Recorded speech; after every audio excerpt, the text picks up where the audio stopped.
All right, we are live.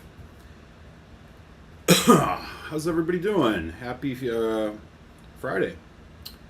I'm Eric, your humble malt muser, going live on a Friday. Nice, mellow, relaxing way to kick off Labor Day weekend. Couple drams, some whiskey chat. What do you guys think? Sound good? Let's do it. Hope everybody is well. I think our West Coast friends should be wrapping up work soon. Hopefully, y'all have 3-day weekends ahead of you. I, for one, do, and I am looking forward to it. So, what better way to start it off than, well, I'm going to do an uncorking flight. I got 4 whiskeys that I'm going to open tonight from 4 different styles. We're going to do a bourbon, scotch, a world whiskey, and a Japanese whiskey. And then who knows, maybe something else. So it should be fun. Like I said, hope everybody's getting settled in, is having a nice pour tonight. We got, for most of us, 3-day weekend here in the United States, so it should be a lot of fun. I have, kicking things off in the glass, I have in the glass right now, a little bit of the old Glengoyne 12, which I've been enjoying quite a bit of late. And I'm starting to think this is one that's going to be a repeat buy for me as kind of an everyday sipper. This is really good stuff.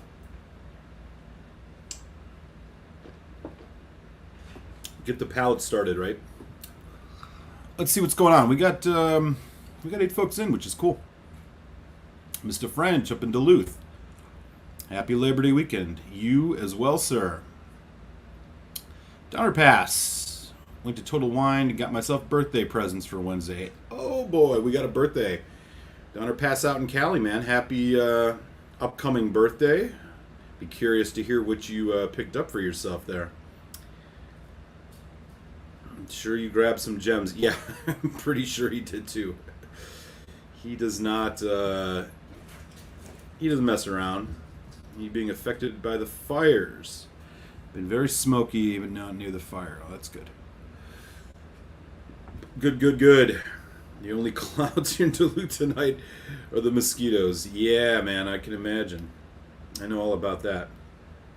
He does have something in the glass. 2020 Kilchoman Loch Gorm. Legit. I didn't have the 2020. I had the 2019 and I liked it a lot. I can only imagine that the 2020 was delicious too, and I know there's a 2021 out now. I think that's probably my favorite core range release from Kilchoman. As you know, if you've been watching the show for a while, I'm kind of hit and miss on Kilchoman, but the Loch Gorm, definitely a hit for sure. All right, what else is going on? Ontario, Canada, Peter White, Klein Leash, Single Malts of Scotland, 9-year-old fruit bomb. Excellent, man. Great to see you, Peter. Solancha. What else we got going on? Folks saying hi, talking to each other. Or Mr. Gerbic saying, hello, Earthlings. Hello, Mr. Gerbic. Good to see you. Just poured Glenmorangie Tale of Cake for the first time. That's right, Jupiter, Florida. How are things down in FLA? Tale of Cake's all right. I'll be interested to hear what you think about it. East Texas, it's Daniel. How you doing, buddy?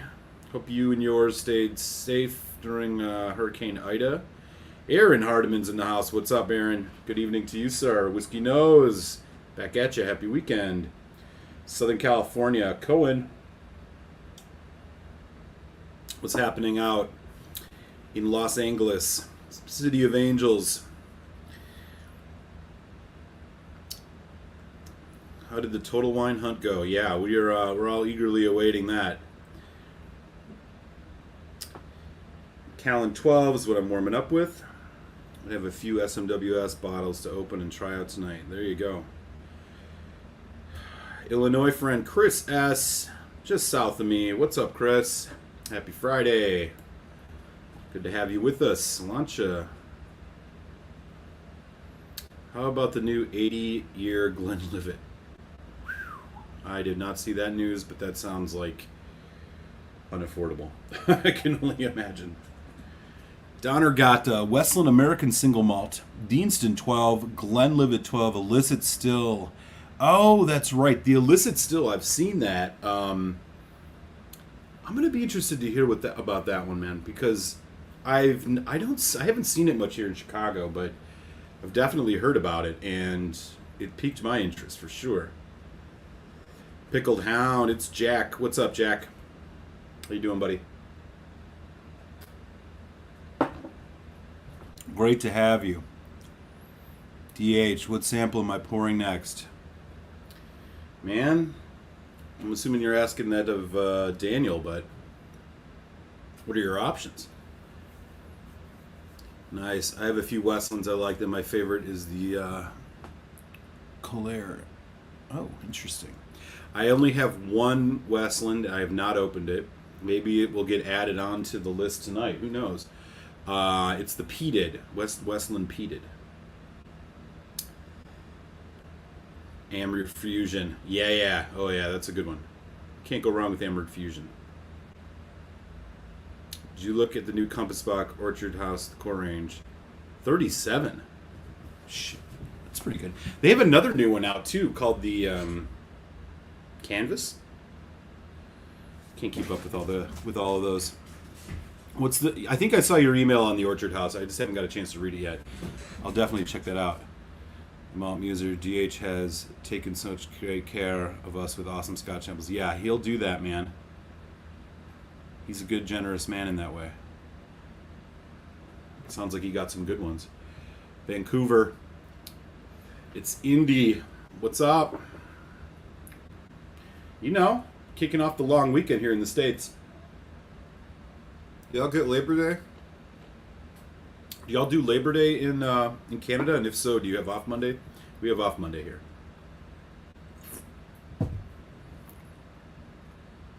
He's got a Westland single cask. All right.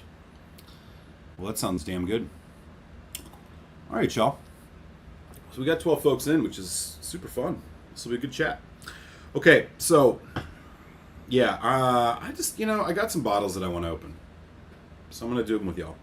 We got 4 different ones, 4 different styles. We're gonna start with a bourbon. The bourbon here is, so this is called Bardstown Bourbon Company. This is part of what's called their Fusion series. This is number 4, not the newest one. I think there was another one that's come out after this. I like their presentation. This is a Kentucky straight bourbon. It is 47.45% ABV. So there you go. I've never had a Bardstown before, so here's what it has to say. 40% of it is 13-year Kentucky bourbon, 74% corn, 18% rye, 8% malted barley. This is the mash bill of this. The other one is 11% from Bardstown Bourbon Company of a 3-year, 68% corn, 44% rye. 15% of another 3-year from Bardstown Bourbon Company, 76% corn, 10% rye, 12% malted barley. And then finally, 34% of it is another Bardstown Bourbon Company origin, 4 years, 70% corn, 18% rye, 12% malted barley. So pretty cool, right? They tell you all this info right on here. If you guys saw my review, which dropped earlier today, I was singing the praises of a Scotch whiskey, which in similar fashion is very upfront with the disclosure of their of what's in their product, and that is the new Torveg distillery. So like to see this from Bardstown. Now they have a couple things in this series, or in this they have a couple different releases. I know that this Fusion series is one of the more inexpensive ones. I know there's one called shit, I don't know, but it's much more expensive. It's like over $100. This is in that like 60 range. They do got some advertising on here, blah de blah. Let me just see if there's anything worth telling you in here. Fusion 4 showcases the exemplary 13-year-old source bourbon with carefully selected mash bills. As we grow, our bourbon's aged, blah blah blah. Okay. So they're kind of going the barrel route, it seems like. They're a blender. They're not a distiller. Yeah. So let's check it out.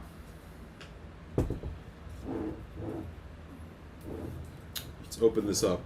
This will be the first of four at least tonight. Bardstown Bourbon Company Fusion Series 4 or Fusion Series bottling number 4. And they got a hell of a cork in here. The fuck? Hang on. Is this a screw top? No, here we go. Wow. Composite cork, but that was really snug. All right. Let me know in the chat. Anybody had this before? I don't know what to expect, but it sounds like it's pretty delicious. We'll do nice healthy pours of these too. Why not? All right, uncorking number 1 tonight. Bardstown Bourbon Company. There you go. I have a psychotic cat in here right now. He's freaking out. So actually, all of the whiskeys that I'm doing tonight are basically bottlings I've never had. So this will be fun. Here's that bottle one more time. Let me know in the chat. Anybody had anything from Bardstown? What do you think? Do you have opinions one way or the other? It didn't say anything about chill filtering or natural color. I mean, it's natural color if it's bourbon, but let's take a look. 47.45%.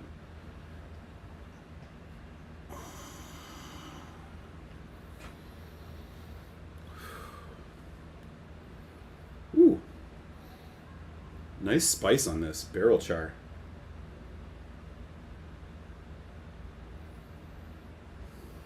Black cherries. Cinnamon.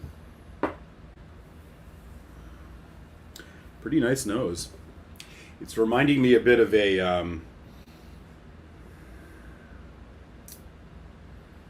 doesn't have that tendency. Now I'm trying to think. There's a bourbon that I'm trying to think of what the comparison would be. Kind of like a Booker's in a little bit of a way, just not a little bit less sweet than Booker's. This is much more like it's like an oaky spiced Booker's.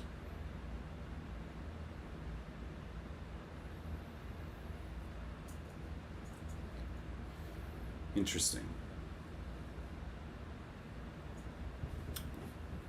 There's one more look at this. So yeah, it's got a nice kind of dusty barrel note to it. Oak spice, and yeah, honestly, it's spice and like dark fruit notes. This is quite a dark nose on here. Not a lot of bright fruit. Not really even a lot of vanilla. Let's give it a taste. Hey, cheers, y'all.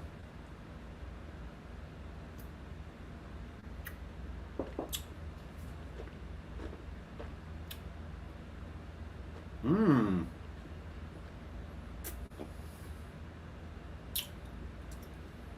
Oh, wow.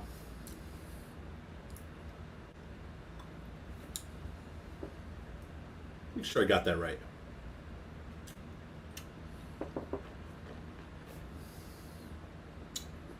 Wow, that's interesting.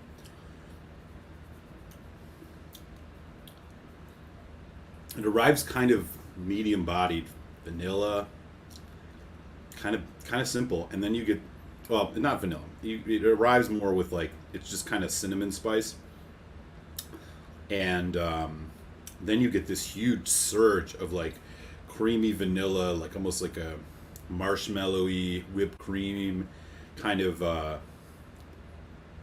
like amaretto quality to it that just takes and surges and takes over the palate, and so it takes away some of that dry spiciness, and you get a very kind of creamy hints of cherry. It's like a creamy, almost like a, yeah, like a chocolate pudding kind of thing. Medium on the finish, slightly drying, but cinnamon again, dense, like not cinnamon candy, more like like ground cinnamon stick. I mean, it's almost grainy on the palate. Wow, really interesting delivery of the arrival of this whiskey. I gotta do this again, man. Just hang on.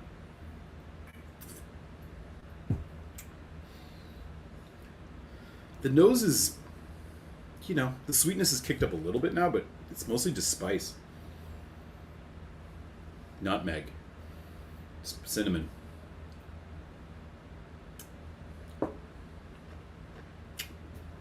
Mm-hmm. And there it is. Wow. Yeah, at first you're like, oh, okay. I hope there's more to it than this. And then there is. You just get this wave. It's almost like hazelnut, Nutella, vanilla, chocolate. A lot of chocolate. Wow, this is pretty good. Cocoa. That oak char just disappears in favor of this heavy kind of sweetness, this almost like savory.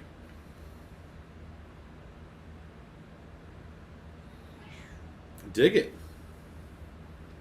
For the first Bardstown company that I've ever had, this is pretty good. You know, if I was going to compare this to a style, another distillery, the closest one I can think of is Old Forester. That's what this reminds. This reminds me of kind of like an Old Forester 1910, Old Forester, like you know, some of those earlier Whiskey Row series. Not quite as complex as those, but it's reminding me of that, with that kind of root beer, chocolate, heavy chocolate, kind of almost like a slight cola note. A lot of hallmarks of Old Forester in this. Now, Old Forester is not made in Bardstown, so I'm assuming they did not source Old Forester for this.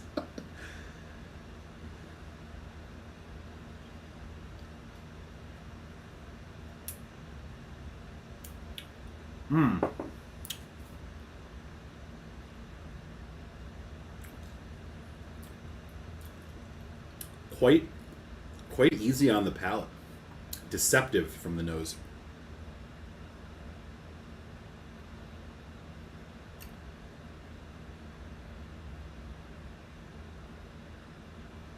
I like it. Man, a lot of chocolate. It's almost like a cookies and cream ice cream thing, or like a, or you know, Oreos, something shit like that. Anyways, this is fun. Let me know in the chat. Anybody had this before? Am I like way off base on this? Is that the Fusion Bardstown? Yes.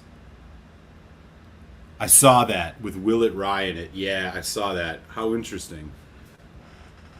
I'm sort of intrigued by that now. That's right. Discovery Series. That's the higher end one, from what I understand. It's a killer blend that's so sweet and light oak finish. Yeah. God, it's almost like a French oak finish on this.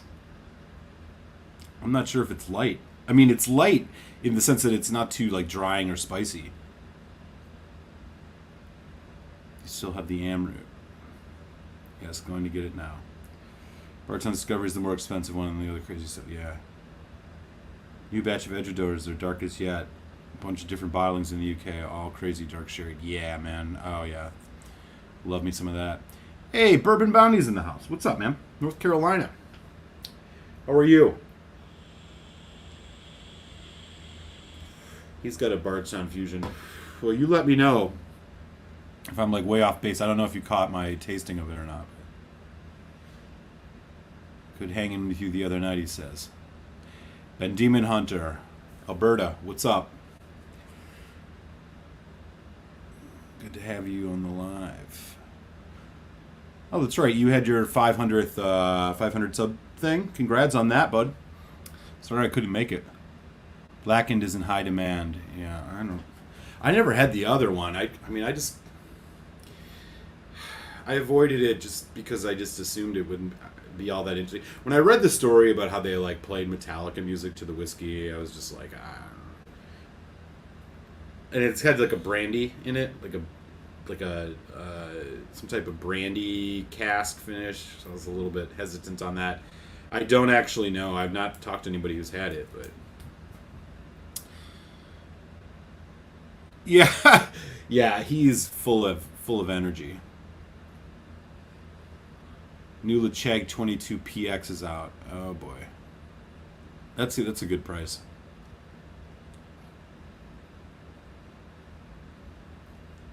Balmenic.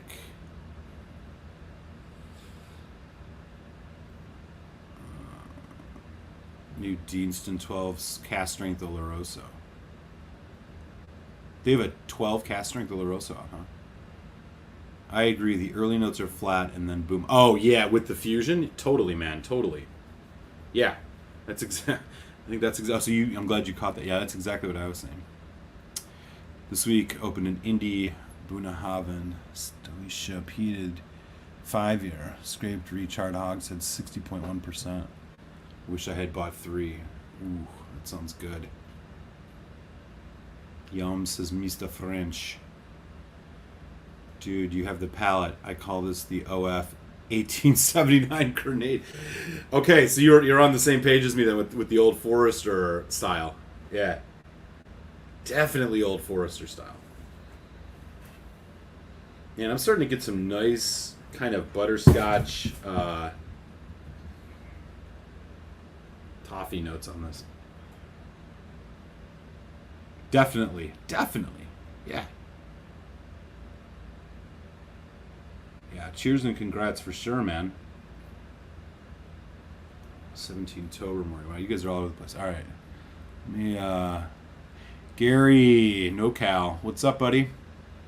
Happy weekend, man. Cheers. Great to have you.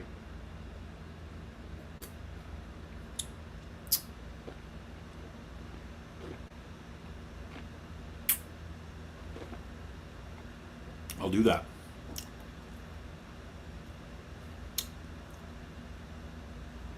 Hey, Oahu on the Hawaiian Islands out in the Pacific. What's up, Juan? Happy Friday, buddy. Great to have you here. You must be just getting out of work or getting close to it. Late afternoon for you.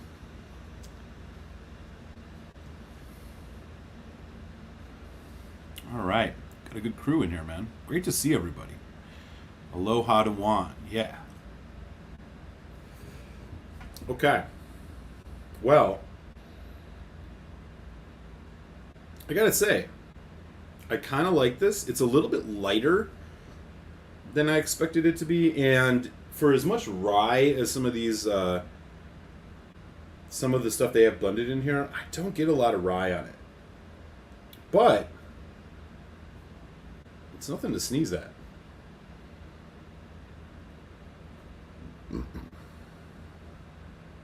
I just kind of feel like, boy, I just kind of feel like this is, yeah, it's kind of just like an Old Forester from the Whiskey Row series.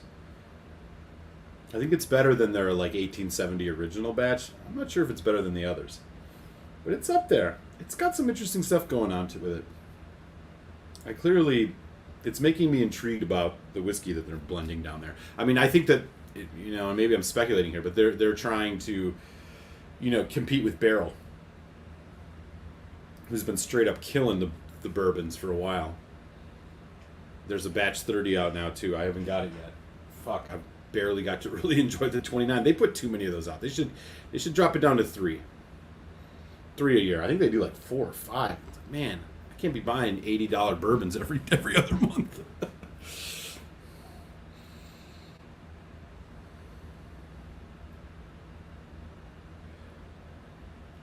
I like this.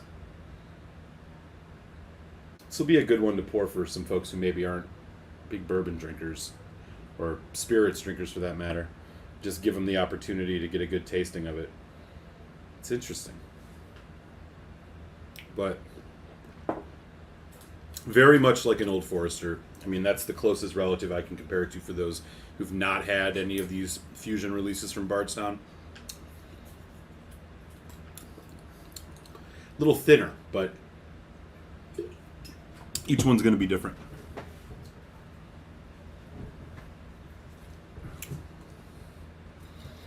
Yeah, I just don't get a lot of rye. I mean, so two. Well, I guess it's only one of the three that's in here. Only 11% of it is high rye, so I take that back. I guess it makes sense. This would be a lot sweeter, because it's definitely a lot sweeter on the palate. That makes sense.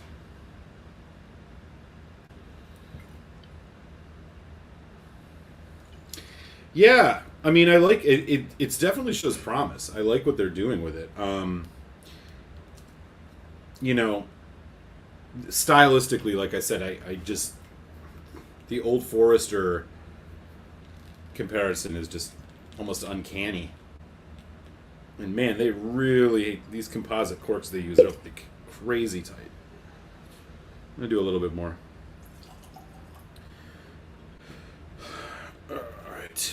All right. So the bourbon is done. Sip on this for a little bit, and we'll get into the next one. Let's see what else is going on. Ben Demon Hunter, Mommy.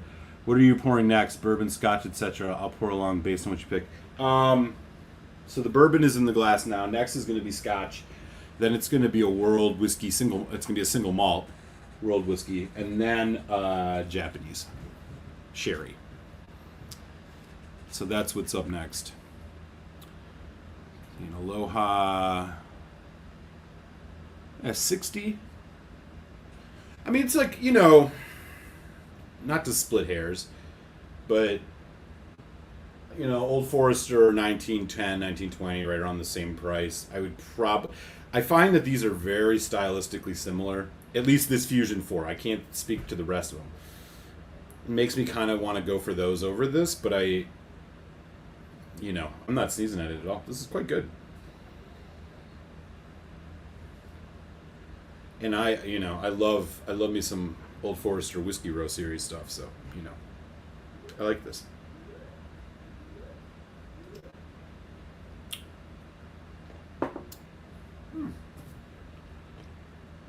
It's such an interesting delivery. Like I was saying earlier, I mean, this there's a Scotch that's like this, Aaron 21, where in those first few seconds on the palate, you're kind of like, okay, not a lot going on here, and then you just get this surge, and the back end development as it goes into the finish is just like a bonanza. That's what's going on with this. It doesn't strike you right away. It really builds, which is cool. A little different.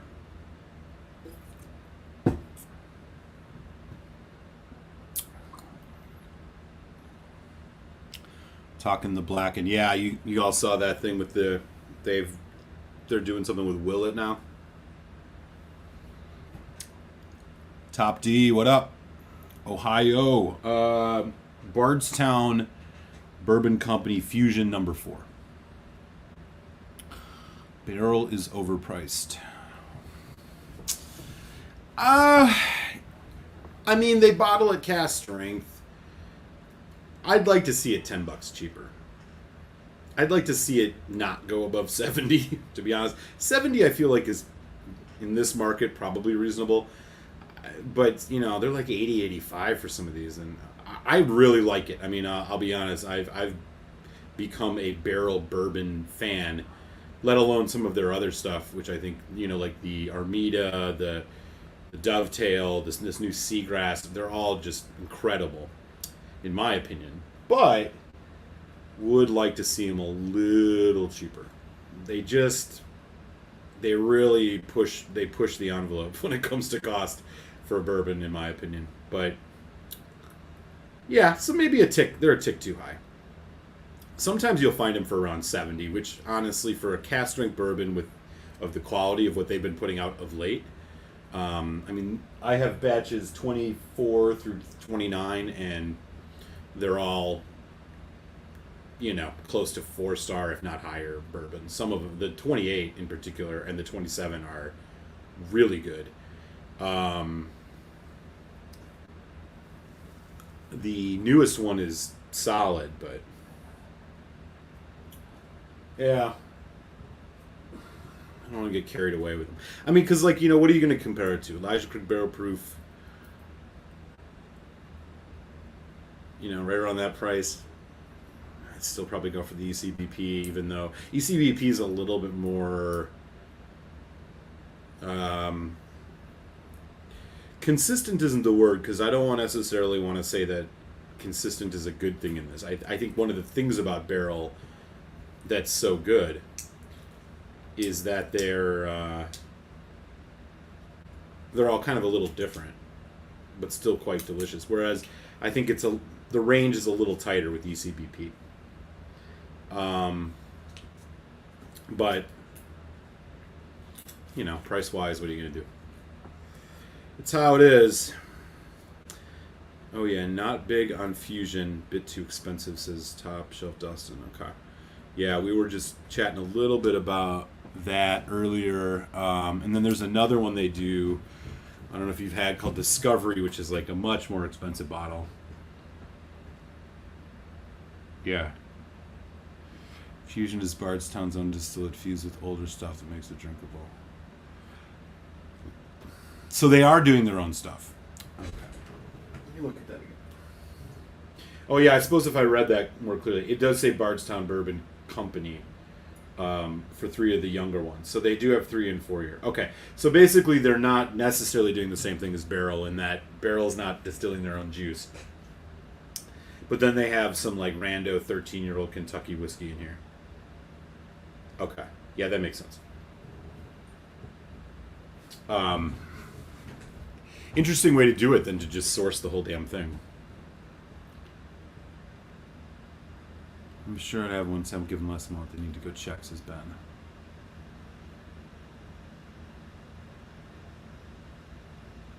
Yeah, 300 if you're lucky. I gave away 3 private tastings on my live. No streaming, just private live. Listen to 3 bourbons ranked by me as low, note, medium note, complex. We do a private virtual tasting. It's awesome, man. Full season whiskey. Yeah, it is, man.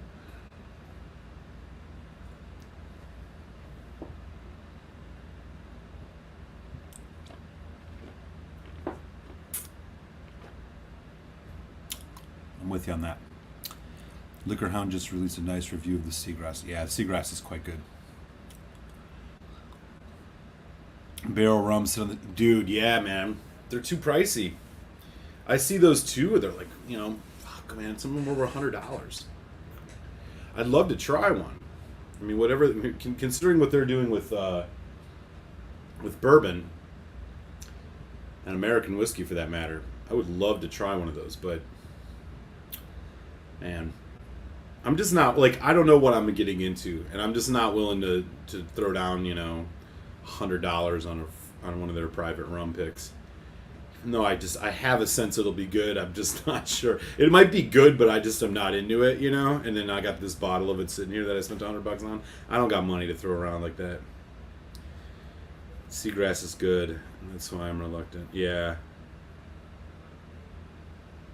Yeah. Fair enough. Fair enough. I mean, I'll be honest. I liked the Seagrass, but as far as those like off the wall triple finished whiskeys, I think my favorite's been the Armida. I liked the Armida the best. The Armida, oh God, I'd have to go over there and look. The Armida's got just bonkers. I mean, they all do. They all have bonkers finishes on them, but the Armida was the one I think that I liked the most. Yeah, what was that? Let me just take a quick look. Yeah. So the Seagrass is rye finished in Martinique rum, Madeira, and apricot brandy. Almost 60% ABV. The Armida is bourbon, pear brandy, rum, and Sicilian Amaro. Like, come on. These are both of these. I mean, these guys know what they're doing. But yeah, I'm partial to this Armida. Really strange whiskey, but it's good.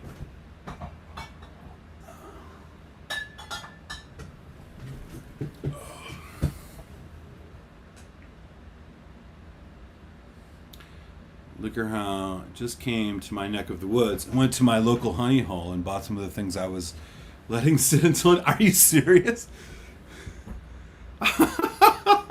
Oh man, I didn't realize he's in your area, huh? Shit, that guy's whiskey collection is insane, man. It's like guy's basement is like a fucking warehouse.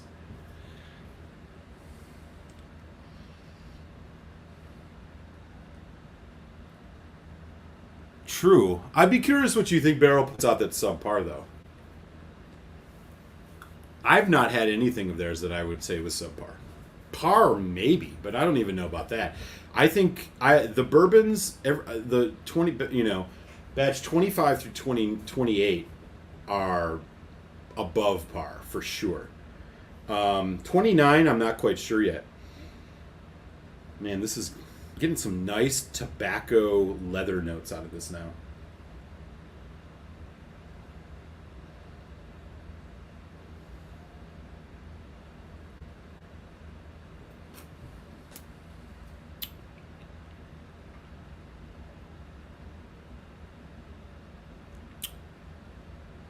Buy that for sure.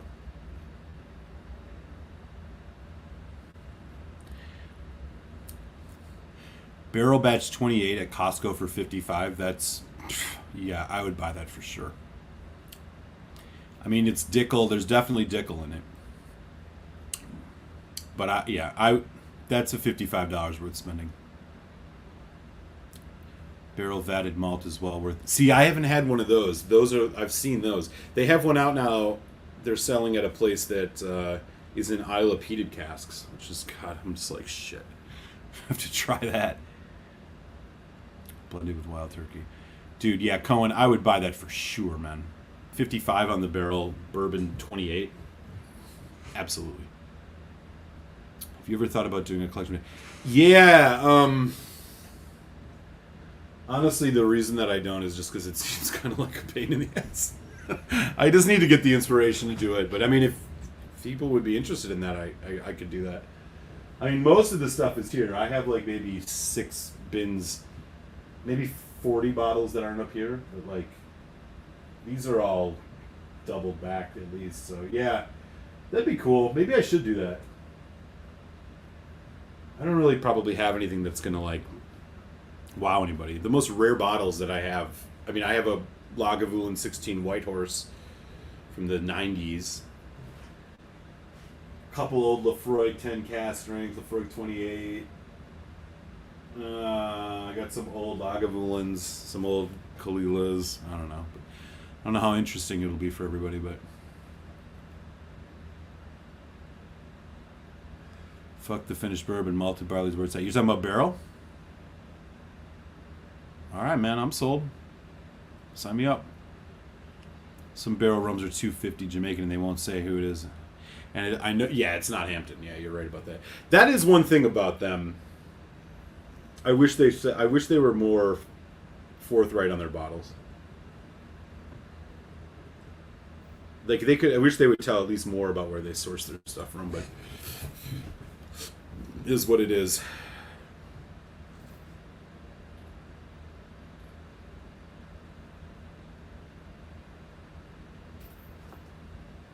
Yeah, man. You better run that dude off. This is private property. Dude's going up in your spot, stealing your shit. How'd you know it was him? Did you know him?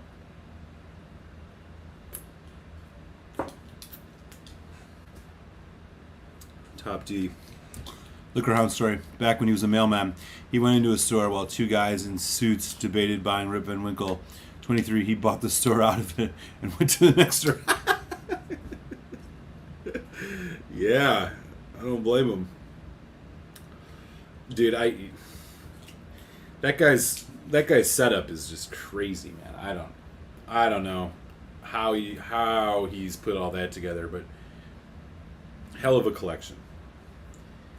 I'd love to see what he all has. A lot of barrel 0-aged Jamaican rum that I don't want. I think most of it is Long Pond stuff. Well, with barrel, it's a blend, so I hold them to a very high standard due to the blending bourbon. Some resonate with me, some don't. The mouth feels not there. Okay. Are you doing the online whiskey awards with Ralphie and Roy? If you're asking me, no. We should all do a collection check. Yeah, I want to see this guy's collection. Gary, yeah, man. Send a video over. I'll share it with everybody on the channel. I want to see your collection, man. Gary's always talking about some good stuff. I have a feeling he's sitting on like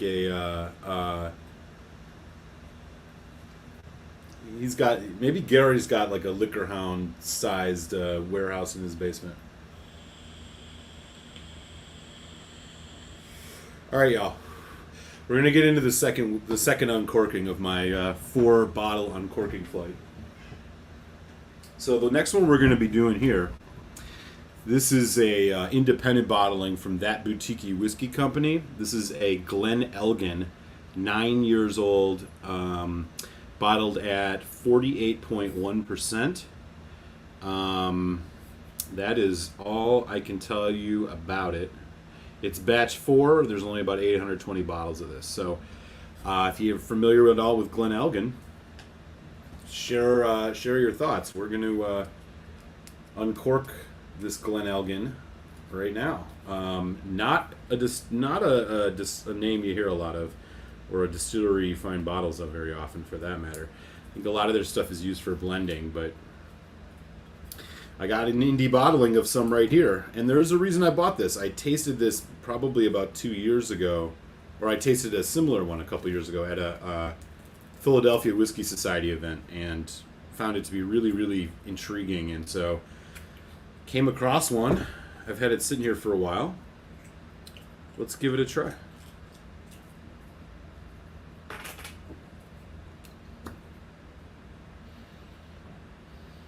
So weird. It's such a unique whiskey.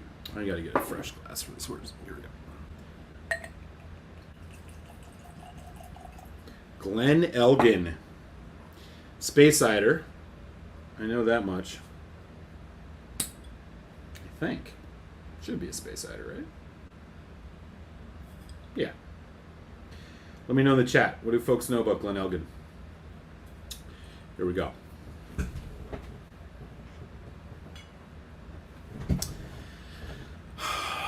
That's the color.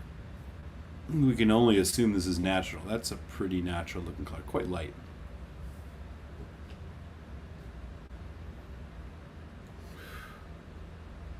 Wow. Nose on this. So Ben Demon Hunter, if you're ready, switch on over to Scotch, because we're moving on to the second one. I'm going to let this sit for just a second. Okay, so I'm catching up on the story here. The owner knew who Liquor Hound was and knew I would know him, so he told me about it and showed me the pictures and told me he bought some of the bottles I've been letting sit. Oh man, that's a bummer.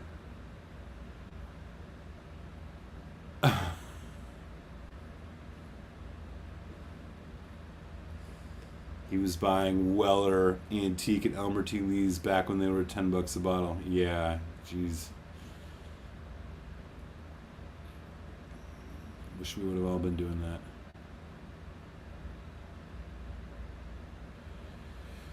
Nope, Keith is. It sounds kind of dumb. So if we'll all have had the same stuff. I'm not sure. I might have missed. Oh, you're talking about this whiskey awards thing? I don't actually know shit about it. Hey, the Georgia suburbs are chiming in. It's IC86. What's up, buddy? Happy Friday, man. Happy Labor Day weekend. To everybody, for that matter.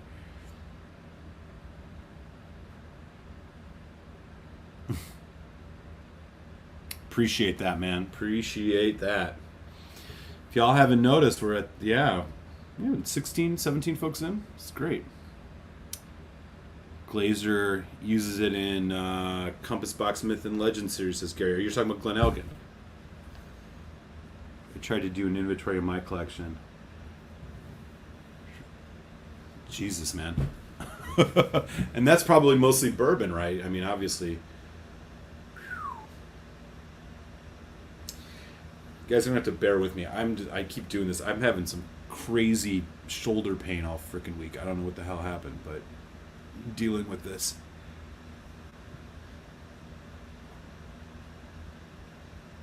That's true.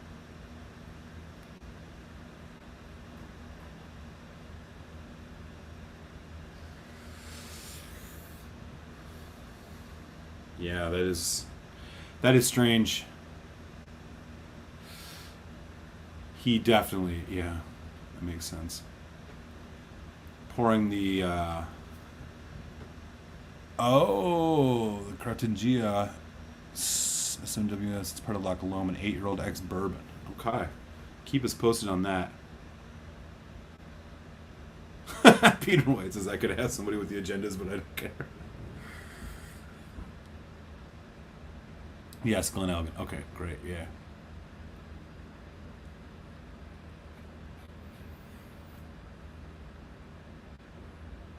He's into it.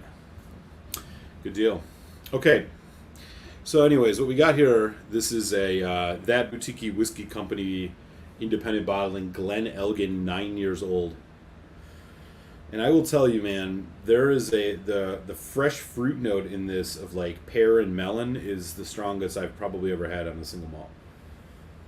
Incredibly tropical, incredibly just melon, and there's other fruits too. This is very sweet fruit. Maybe hints of vanilla too, but a little bit of citrus, but mostly just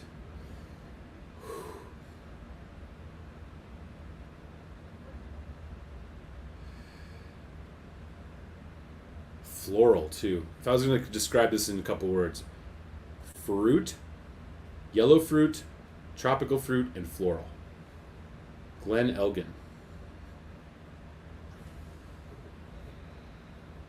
Man, I love the nose on this. It almost has a scent. It's almost a little bit like a sweet candy, like a fruit candy. This is really different.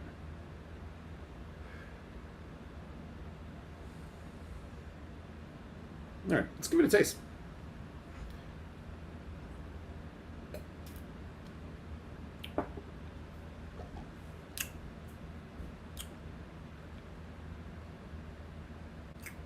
Mmm.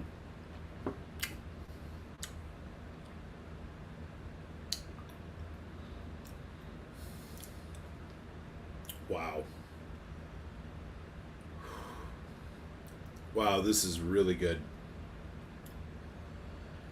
Barley sugar and like vanilla and honey intense on the palate, and then those fruit notes come back again. It's like honeydew melon, cantaloupe, some other tropical fruit, maybe pineapple. There's a little bit of this toffee, vanilla. I'm guessing this is all bourbon cask. And then you get a nice tart, kind of sudden stop to the development, which works in this case because it leads into this nice kind of juicy fruit gum finish. Medium on the finish. There's also a little bit of like a pastry note to it. As weird as that sounds, vanilla pastry. But it's got a little bit of this like chalkiness. Mmm.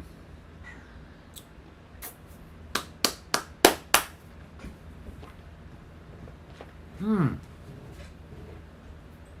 Fuck, this is great. White chocolate. Milk chocolate. Man, this is hitting like all the notes. There's sweet, there's spice, there's fruit, there's kind of like a bitterness that comes in on the back end of this.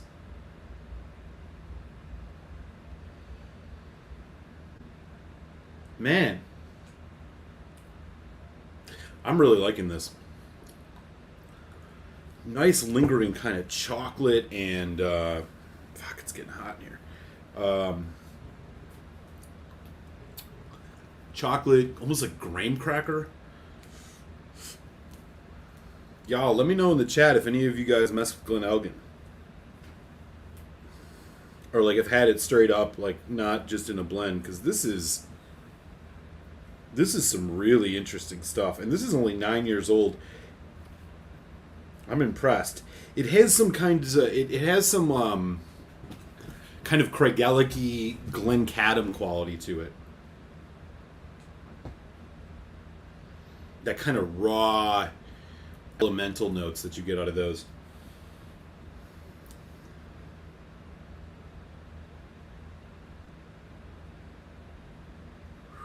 The only thing I got to say about I've had quite a few of the releases from that boutique whiskey company. They're very pricey. And this one was like $70, and they only do half bottles, right? So you only get these half-size bottles. The tasting I went to, and this was years ago, where they came and had like 12 different of their bottles. There was like an Ardbeg, 12-year. There was a Laphroaig 12-year. I mean, they had a lot of really fun stuff. There's an Altmore 24-year. It's just that their bottles are really expensive for the size that you get. But they have so many nice releases. So I have a few others, just to, not plug them too much, but I have a few others. I have a Port Charlotte 14. That's a 3-ship South African whiskey, which is just stunning. I also have a Bowmore 15 cask strength from them.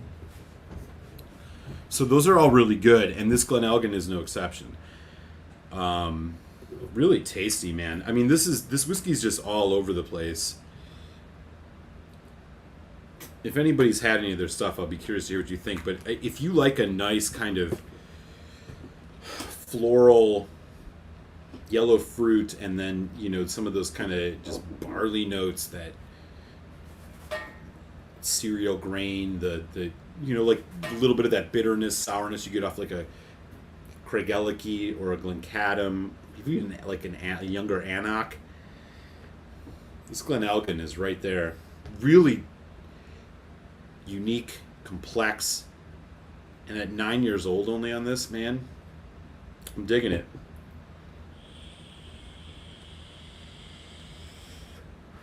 What do you need? What do you need? Come here. If you're gonna come up, just come up. Yeah. Winston the whiskey cat is in the house. He's been acting a little crazy, so he needs some attention. What's up, man?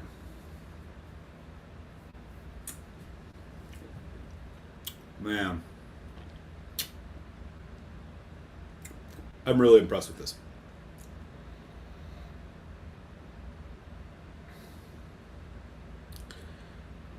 Deceptively rich, changing a lot in the glass. These chocolate and vanilla bourbon cask notes are coming through a lot more than they did just initially on this neck pour. What do you think? Not into it?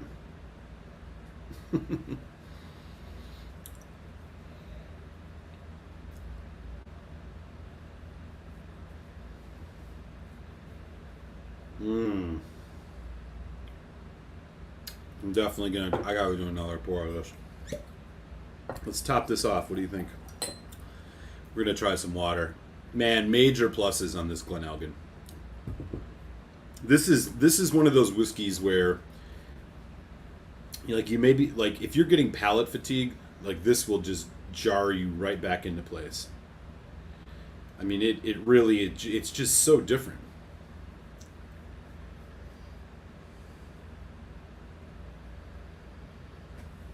I know, pal. I know.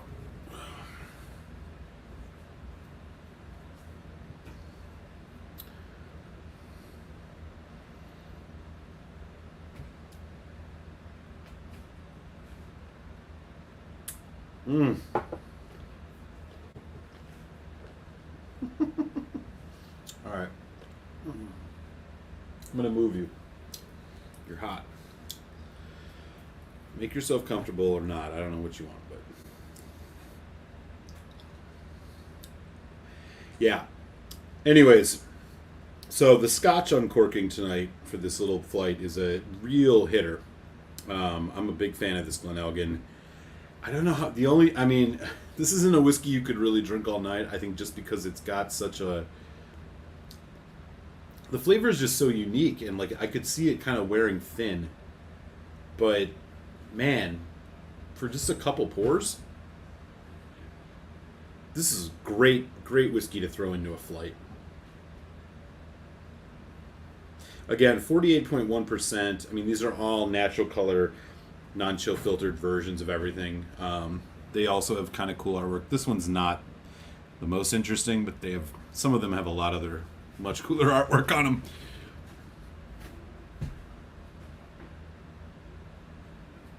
Yeah. All right. I'm gonna let that sit. I'm gonna actually do a little water on it. And catch up in the chat, man. We got 17 folks in, which is great, man. How's everybody's start to their Labor Day weekend going? And for those of you abroad who aren't doing Labor Day weekend this weekend, I hope your weekends are off to a good start. Let me get back to where I think I was.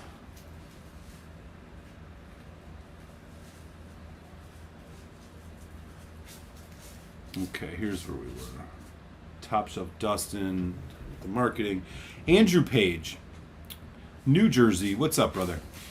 I was settling down to watch a depressing documentary about 9/11. And then I noticed that this I poured some scotch and said,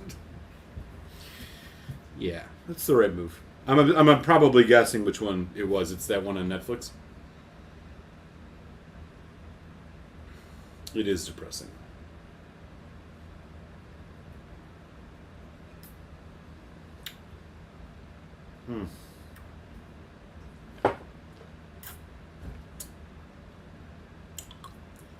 Man, I like this. Yeah, it's a good documentary. It's worth it, but maybe not tonight. You got an entire Labor Day weekend to get depressed.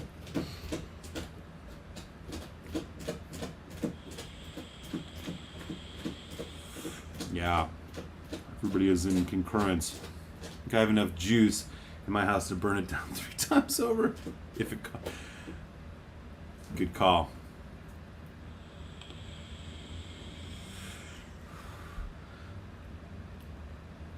Speaking of, man, Andrew Page, how are things by you, man? How's the flooding, everything? You and your family okay? If you're still in the house? I know things got a little gnarly out there. Coates. Excellent, man. What's up, buddy? Great to have you here, man. Happy Friday. Welcome. I need to buy a bottle of that Pituski whiskey company. They have some good samples in the past. Scotch Epic. Yes, they do. They have great bottlings. They're just you're gonna overpay for these half bottles, but maybe it's not overpaying, but I think it kind of is. They have a lot of good stuff.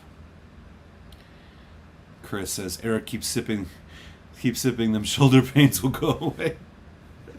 I'm an automotive painter. My shoulders are screwed. Oh man, brother. Respect.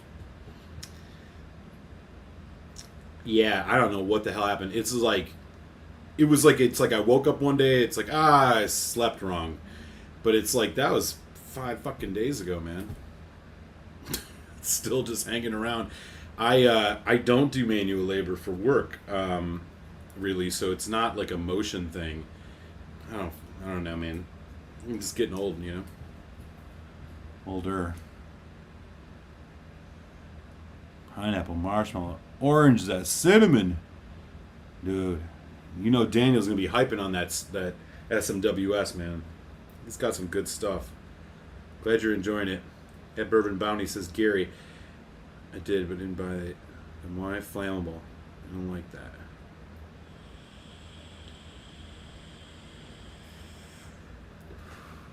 Andrew Page. Yep. Back in 9/11, I was living in Portland.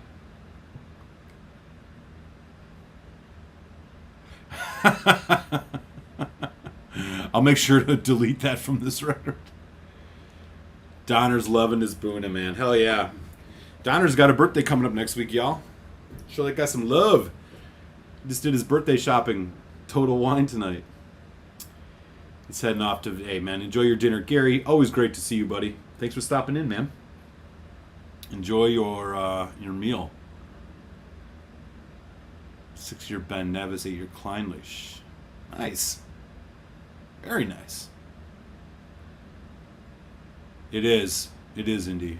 Yeah.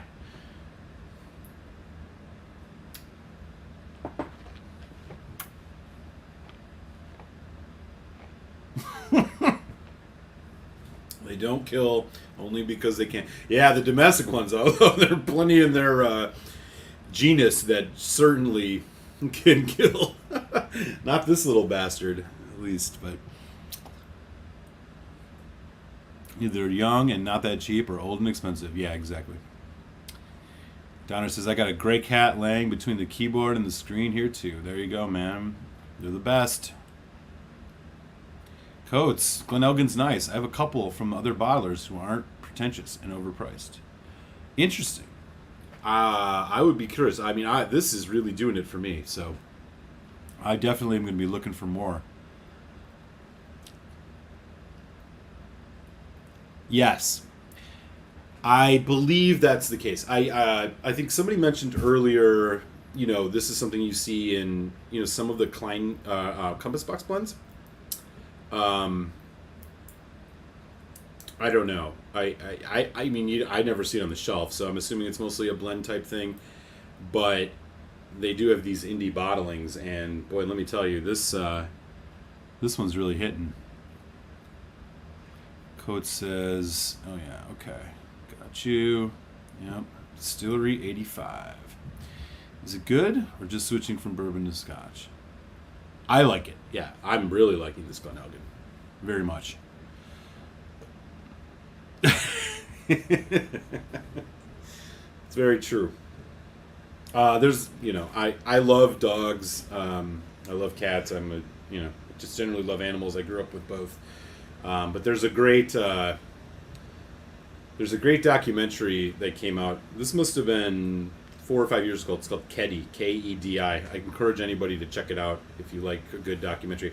And it's about the cats of Istanbul. And it follows like 5 different cats in Istanbul and the people who interact with them and the impact they have in their lives and all this. And the reason that, you may be wondering why cats in Istanbul. So in Istanbul, I'm not sure if this is Islam or just like partially a Turkish thing, but the cats are considered quasi-sacred in Istanbul. And so I was actually there a couple of years ago, and basically, like, there are cats everywhere. And I mean everywhere, feral cats. And the state takes some care of them in the sense that they spay and neuter. But people, like, it's just a thing there. I mean, there's just cats everywhere. And they're feral cats, but they're not in the same way here where you got, like, alley cats, that kind of cause trouble. In Istanbul, it's like they've figured out a way to harmoniously live with the human population. And so, you'll be walking down the street in Istanbul and, like, they're hanging off the awnings of some restaurant or some boutique. You go into a park, there's just like fucking cats everywhere, just sitting around, lounging in the grass, lounging on benches, whatever. Funny story, I was in this restaurant. It was like a restaurant, a street level restaurant. Must have been like close to midnight one night, and I'm in there, and there's like, Istanbul's very eclectic city in that, diverse in that way. Like there were, fundamentalist, full burqa, Orthodox Muslims, and then you have very like liberal Turks, and then you have very kind of like Europeans that are there. And so there's all these people just like in this restaurant, and I go in and I'm just eating, and I look over, and like right through the door, like some cat off the street just walks in and just like sits down next to my feet and just hanging out there, not begging for food, just kind of hanging there. And then it like laughed and like went back outside, and nobody bats an eye at it. Everybody, and then people were walking by, patting it and all this. Anyways, so it's like a thing there. Istanbul's called the city of cats, and so there's this great in the documentary I just mentioned called Kedi. There's a great there's this old Turkish proverb that that says to the same kind of what you just said, like dogs thinks humans are God, but cats know better.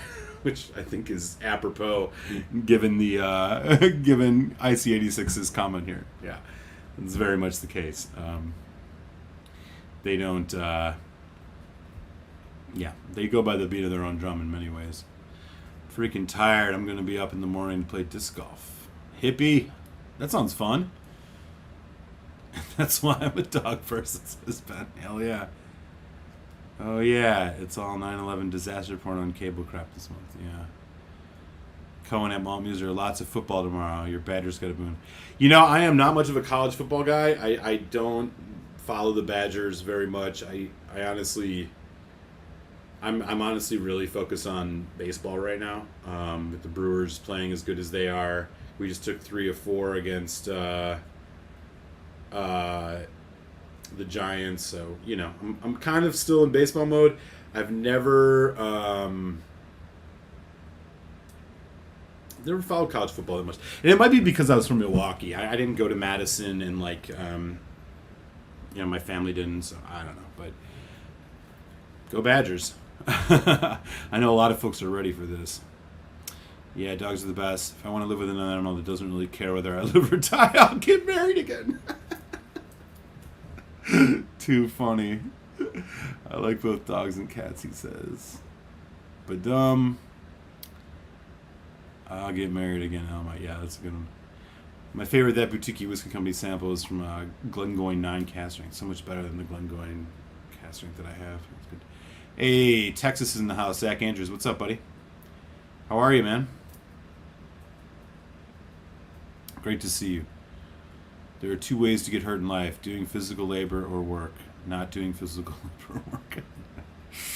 Seems to be the case, man.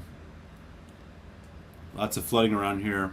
We got lucky. More water in the basement than I've ever had before, but most of the floor okay. All right, man. Good. I'm glad you guys are safe. I know that shit's been crazy over there. I was hearing from a couple people in Philly. Some gnarly spots there, too, so.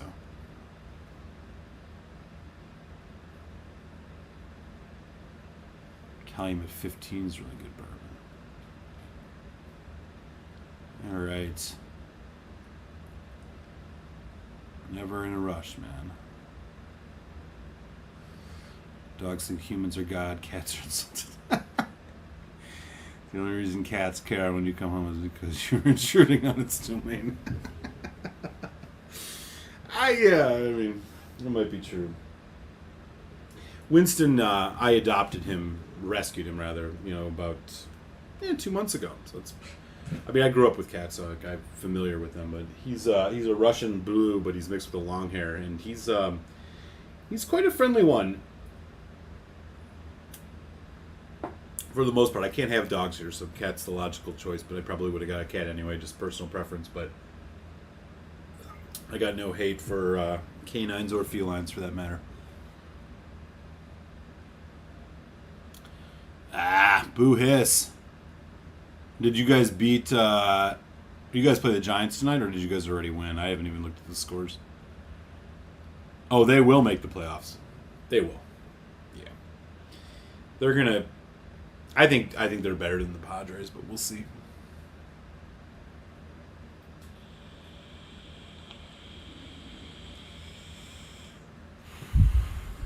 My man, I have a bottle of that. I might sip one of those with you later. I won't be able to do it now because I got another bottle to open in a second. But excellent pour, man. Excellent pour. All right, what else is going on here? Let me just catch up. Dude, he hasn't, but he's interested. The other day, he just was like pawing at it. He's just like up on his hind legs, and he wasn't scratching. He's just pawing at it. I'm like, what the fuck are you doing?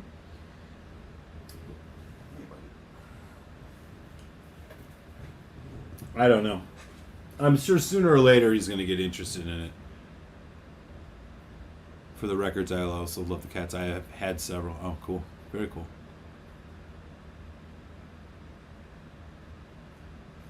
All right. Looks like I'm caught up, man. This is great. Looks like we still got 13 folks in, which is awesome.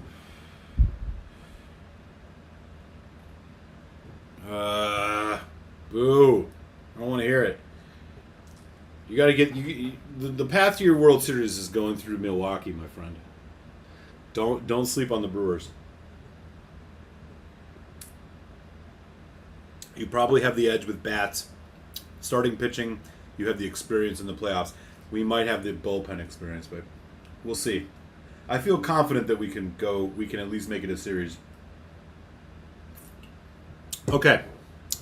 Anyway, high marks here on the Glenelgan. Unique whiskey, something different. If you're looking for something different, keep an eye out for this. Very floral. Again, tropical fruit, sweet. And this is only a 9-year, but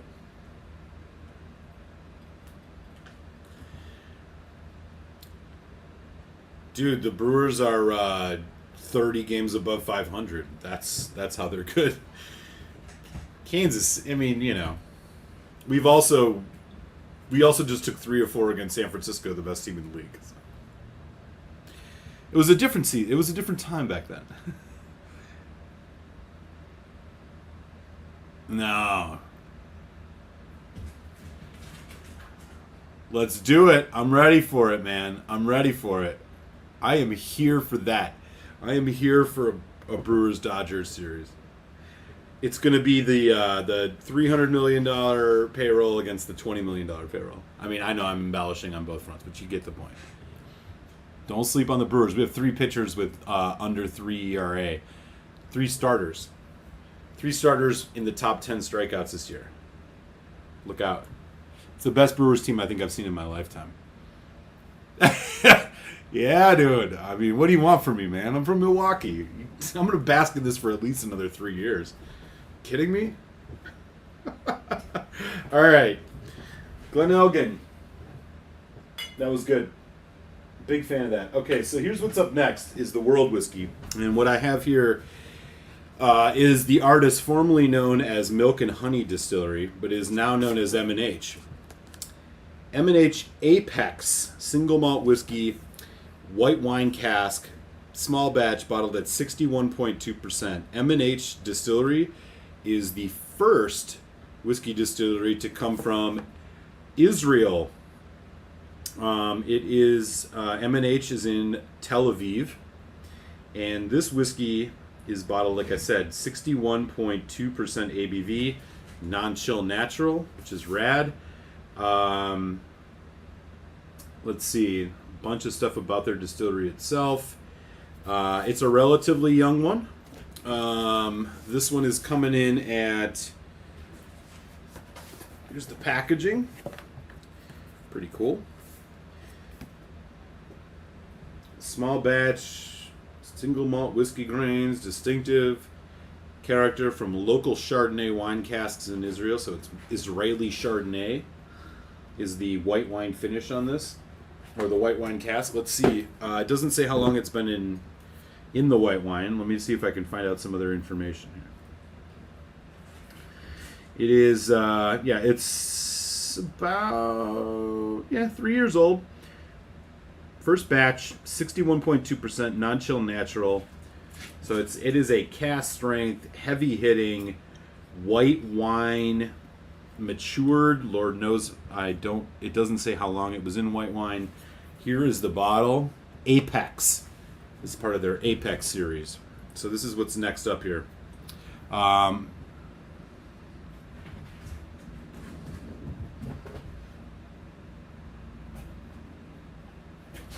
Yeah.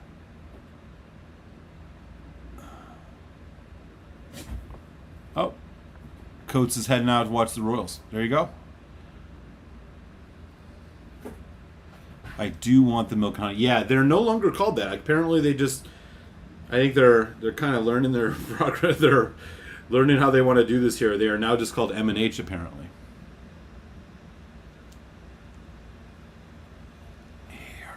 Okay. Anyways, so this is the bottle. M&H Apex small batch single malt whiskey. We all know small batch doesn't mean really jack shit. White wine cask. So this is going to be a Chardonnay whiskey. It's going to be, how long it's matured in Chardonnay, we don't know. But this is a cask strength, huge, heavy hitting whiskey. Really interested in this. Let me know in the chat, has anybody had any of the Milk and Honey whiskey releases or M&H? Have you had any of this Apex series? I know part of what they have in the Apex series, they have a pomegranate wine cask. They have a cognac, and then I think there's one other one, and then they have this white wine. But basically what we're looking at here, I'm sure it's kosher, so if you're Jewish, You know, I'm sure they're looking out for the kosher nature of this. All right. One more look at the box. So this is the World Whiskey Ben Demon Hunter. If you have a World Whiskey to pour next, get it ready. It is a single malt. Israel's first whiskey distillery established under the guidance of the late Dr. Jim Swan. Built by a team of enthusiastic people who make everything possible, our whiskeys are the result of a meticulous cask selection perfected by the hot climate maturation of vibrant Tel Aviv. Get set to discover a new world of whiskey. All right. So the interesting thing about Israel, again, we're not talking politics, so let's leave the politics out of this for just a second. Lord knows we could go into that. This is, apparently there's 5 microclimates, or 5 climates in Israel. So it's unclear which climate this is from. There's mountains, there's, you know, et cetera, et cetera. So from what I understand, there's 5 climates, and, you know, what effect those have on whiskey we all know is pretty significant. This one, unclear where it's come from. This bottle's around, this is like $100, so it's not cheap. Composite cork, nice pop. Ooh. For the record, I am not much of a white wine drinker. I'm more of a red wine guy.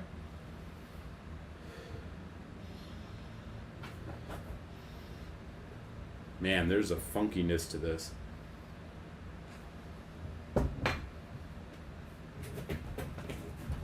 Winston, chill out. All right. So given that this is 3 years old and bottled in Chardonnay and it's that color, it is not all full maturation in Chardonnay because it would not be this dark. I'm guessing there's ex-bourbon cask in here. Let me see what information they have. Maybe they tell us a little bit about it. Again, 61.2%. Not playing.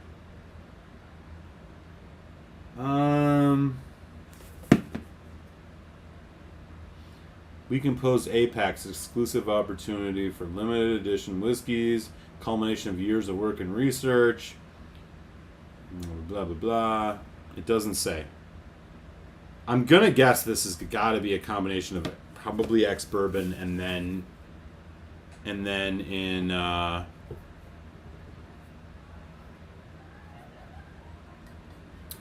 white wine cask. So it's non-chill natural, so that is the natural color. A little dark for a Chardonnay. All right, here we go.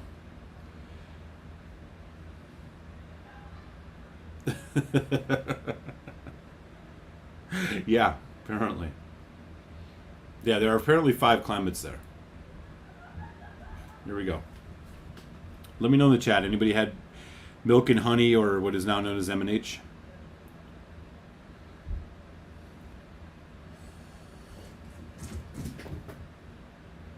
Earthy. Definitely has that white grape tanginess and sharpness going on. Ooh. I gotta pull this back a little bit. If you like a dry white wine, you're getting it on the nose here. It's unmistakable. White grape. Like I said, there's kind of like an earthy quality to this.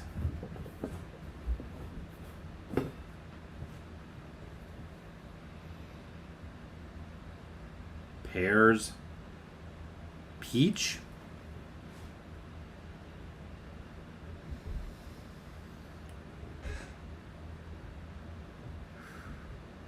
Slight vanilla. But again, very, very sharp. Like you cannot put your nose in this. I mean, it's 61 some percent. But there does seem to be a creaminess to the otherwise kind of acidic sharpness of the Chardonnay in here. I have never had a Chardonnay. I bought this just blind. I was like a fuck it type whiskey, so let's give it a try. Here we go. Bottle number 3 of the Uncorking Slanchi, y'all.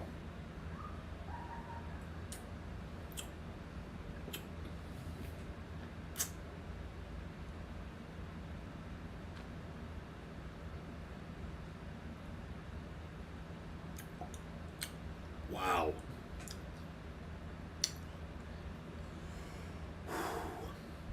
That is heavy. Caramel, toffee, tons of acidity. There's the white wine. It comes through much more on the back end and into the finish. Man, there's so much going on here.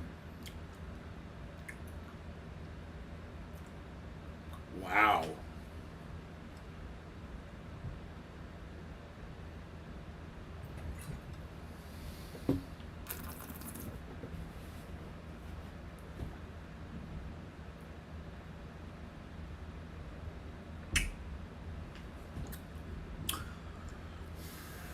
That first sip was just intense. I gotta go in for another.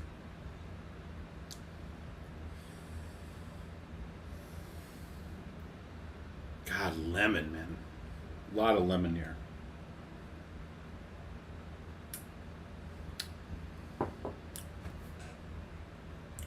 Oh.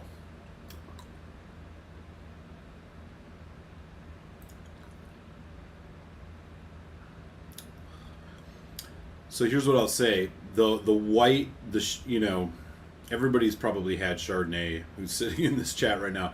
I will say the balance here is nice, and my suspicion that there's bourbon cask involved in this, or at least like a refill bourbon. There's chocolate, there's vanilla, there's caramel, there's an earthiness, and then you have a nice core nucleus of like caramel and all those flavors kind of coming through, but it has this like light acidity around the outside, which is like white grape, dried fruits, and it goes into like a nice long finish. And the balance is really harmonious. I'm quite surprised. I was a little bit unsure. That first sip threw me off, man. It was really intense when it came to the Chardonnay kind of note. But this is actually coming back around a bit. It's showing a surprising amount of age for just 3 years. And the reason that I feel like I can say that is because of the dried fruit nature of it. There has to be some older stuff in here. You just wouldn't get these dried fruit notes on 3 years, I don't think.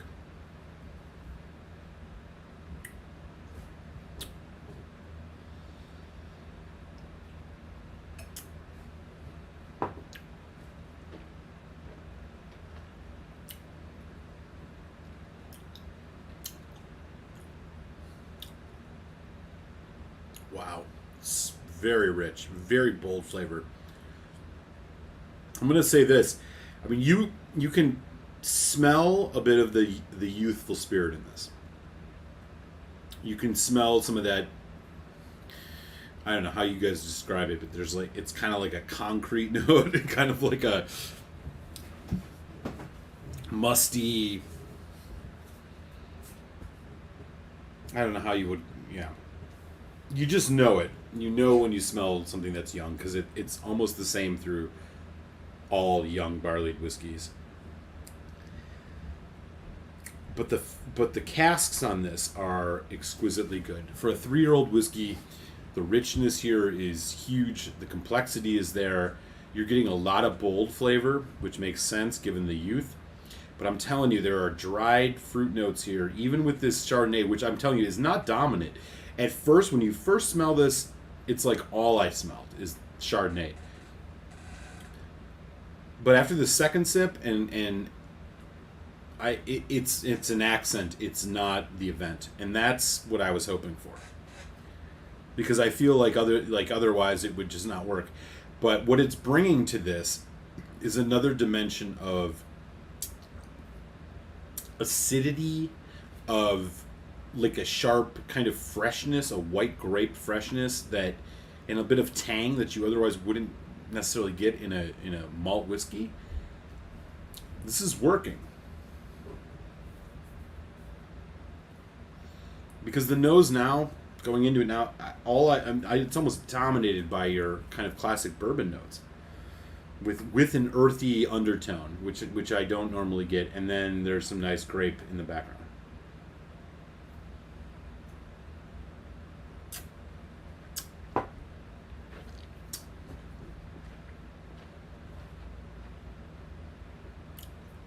Lemon too. Oh man, this would be great. This would be a great whiskey with about 5 more years of age. But right now, this is a very good whiskey. I dig it. The Chardonnay almost cancels out that youthful spirit note because they're kind of similar. They have kind of similar properties. It's a little bit canceling that out.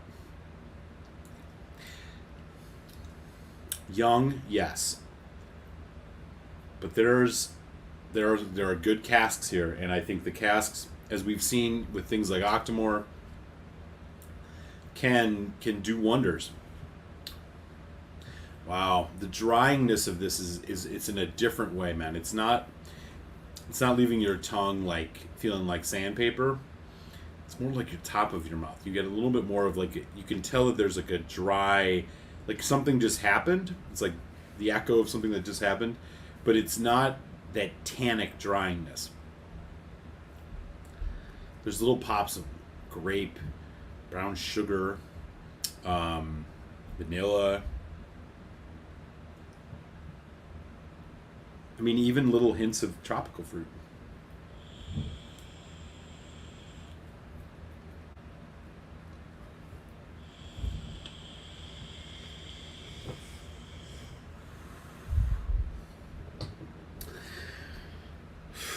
Apex Bottling.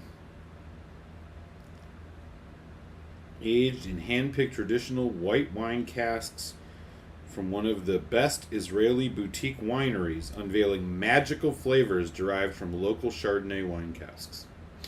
Maybe it is all in wine casks, and it's just very charred wine casks. I don't know. Whatever they're doing here, though, it's working. Yep, it is kosher, by the way. It's aged in kosher wine casks. So if you're Jewish, fear not. It is a kosher wine that this is aged in.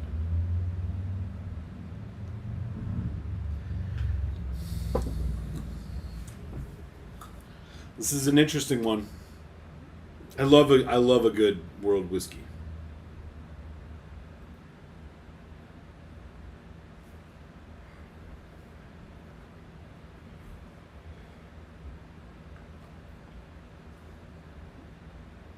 Let's try some water on this. The Chardonnay like potency comes much more through the nose than it does on the palate. I'll tell you that. I'm gonna do 3 drops on this. Actually, you know what? Let's do a little bit more, just to see. We'll do 5. 5 drops, so it's 61.2%. So we're gonna bring this down.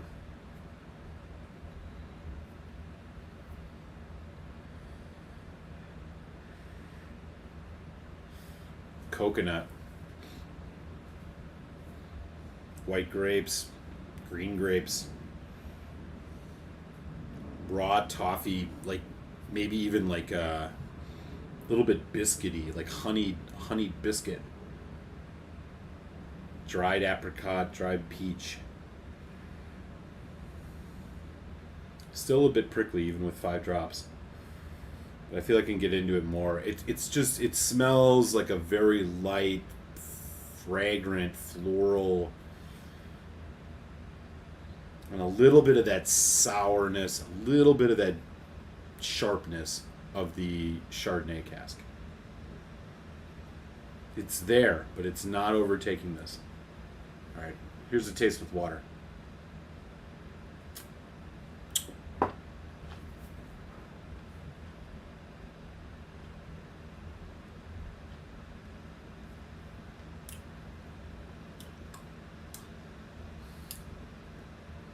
Dig it.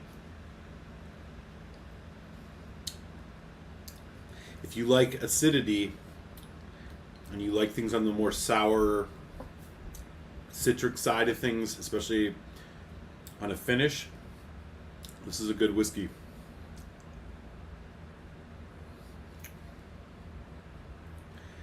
This is not for everybody, but what they've done here, they've done it in probably the most quality way you can, especially at only a 3-year distillate. So yeah, as I said, a bottle of this, I mean, you're not going to find this probably. You're going to find it right around $100, if not a little bit more, a little bit less. I mean, you're paying for it. I'm not sure I'd throw it down again, but every once in a while, you roll the dice, and I'm going to be excited to see where this goes. Again, this is from Israel. White wine cask, and the white wine, it says on the inside here is local Chardonnay from Israel. So this is Israeli Chardonnay.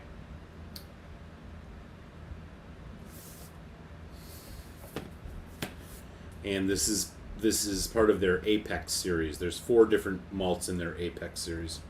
And it is certified kosher if you're Jewish. Non-chill natural, 61.2%. So you're getting a full cask strength whiskey here.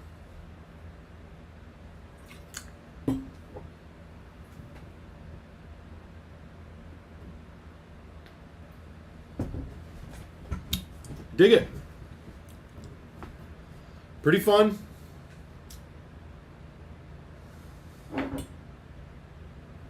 Yeah, let me catch up on the chat.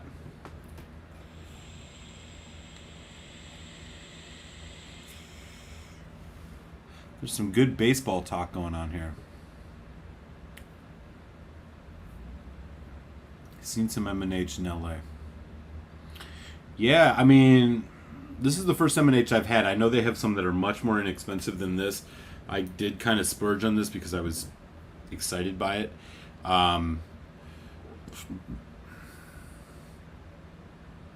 Bourbon Bounty is bowing out. Take care, Bourbon Bounty. Great to see you. If for folks haven't done it yet, take a set, throw him a sub.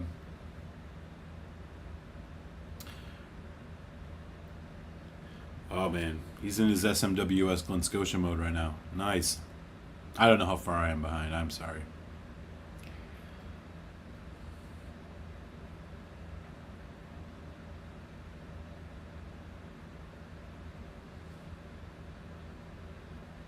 If distilleries fill good cask and bottle young, they can use the cask more times. I mean, in theory, yeah, but they can also just buy casks that are, in the same manner. I'm not sure what the age. So obviously you have first fill, which is first fill, but then you have X. So X bourbon, X sherry means second fill. And that essentially is like, I mean, who knows if there's like a year limit on what can be called an X versus a refill, which is third fill. I don't know. Because the amount of time would matter just as much as the amount of time or the amount of frequency of putting spirit in it. Yeah, I think that's probably true. But I just, like, the amount of time that it spends in there, I think, is the bigger question, right?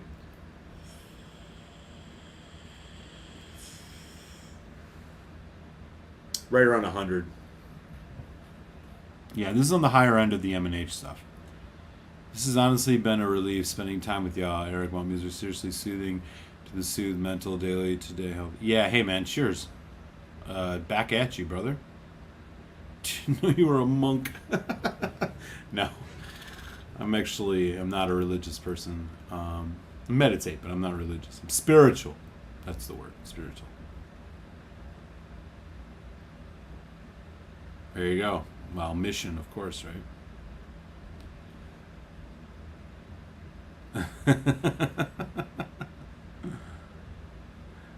My cat usually eats birds. Yeah, of course. They love the birds, man. Bird is the... I mean, in some cities, man, they have to, like, control the cat population because they frickin' murder birds like nobody's business. I honestly think these younger super sherry bombs are the distilleries doing exactly that, using young spirit to take the sherry down a few notches before using the cask for longer maturation. That makes complete sense, Jason Coates.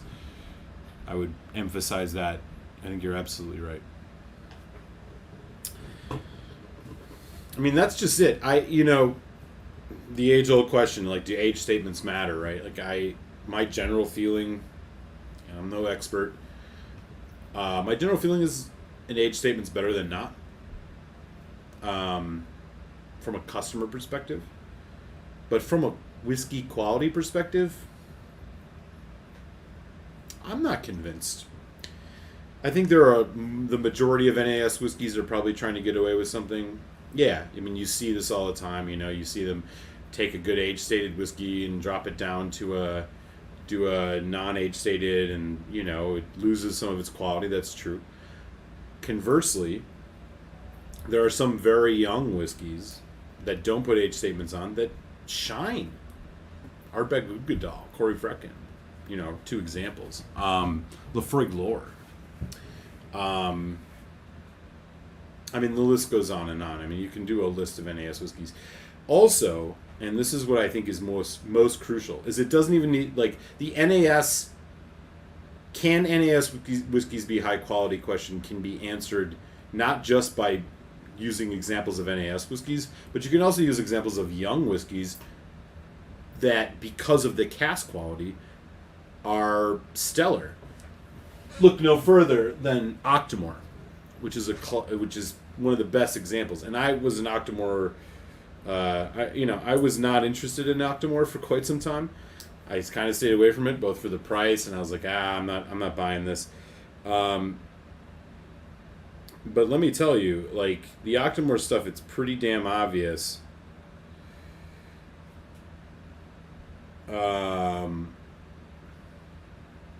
One sec.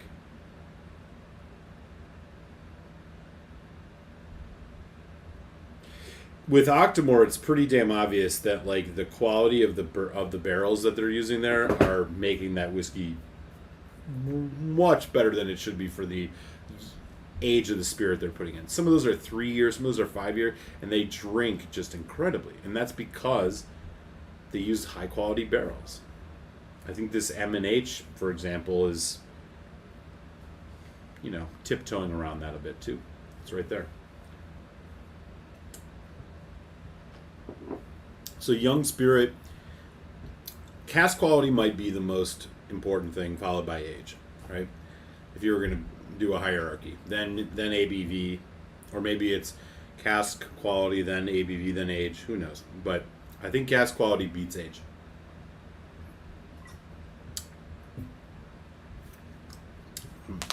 If you disagree or you agree, throw it at me.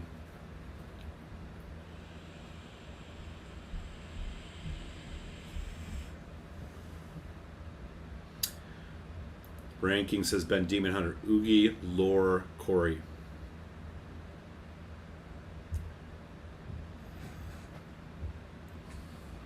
Trooper! Yeah, man, I hear you, man. I hope you and yours are safe, brother. It's been rough times down there. I hope your guys are doing all right. It's been rough all around the country. You got floods, you got fucking fires, man. You got hurricane winds. I hope everybody's staying safe and you and yours are doing well. I really do. In general, young ex-bourbon or young ex-sherry. It depends on how I'm feeling, to be honest with you.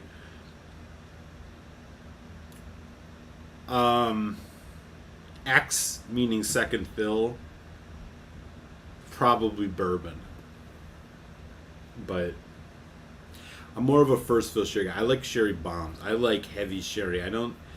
If the sherry's going to be like, if it's going to be an ex-bourbon, ex-sherry kind of thing, that's fine. But yeah, it's tough to say, man. Really tough to say. It really depends on the mood. Of late, I've been more in the bourbon mood. In fact, on my happy hour on Tuesday. By the way, if you haven't subbed yet, I would love for you guys to subscribe. Getting close to that 1,000, which is really exciting. If not, just smash that thumbs up. As I was saying on the happy hour this week, I really just trying to find some more just straight up 43, 46% ex bourbon scotches. Just bourbon cask. I need some bourbon cask scotch. I love a good bourbon cask scotch. And I've been finding that I've been increasingly, my collection is skewing towards sherry.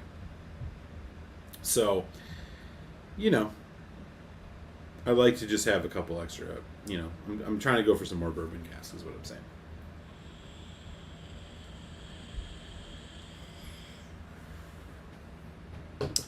All right.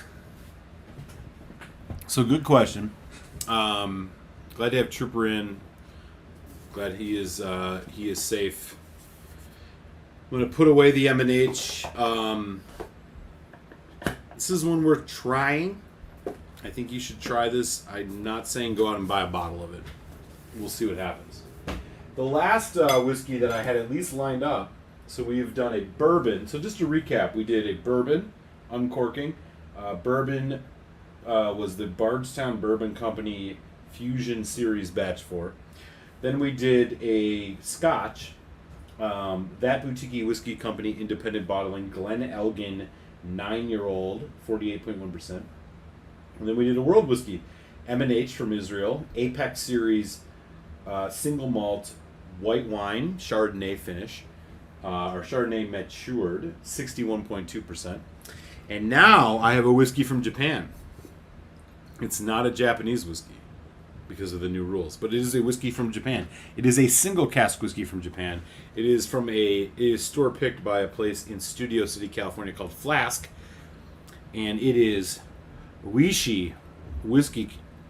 It is a non-age statement, 44.1% rice whiskey, sherry cask. So we don't know how long this is sitting in sherry casks, and we don't know really anything else about it other than that it's 44.1% and it's from a single sherry cask. So Oishi, this is the one we're going to crack open for the fourth uncorking. And it's a good old-fashioned screw top. That should not throw you off because it is, it's a quality stuff. It's about a $75 bottle. So I got a nice new Glencairn here. Rice whiskey.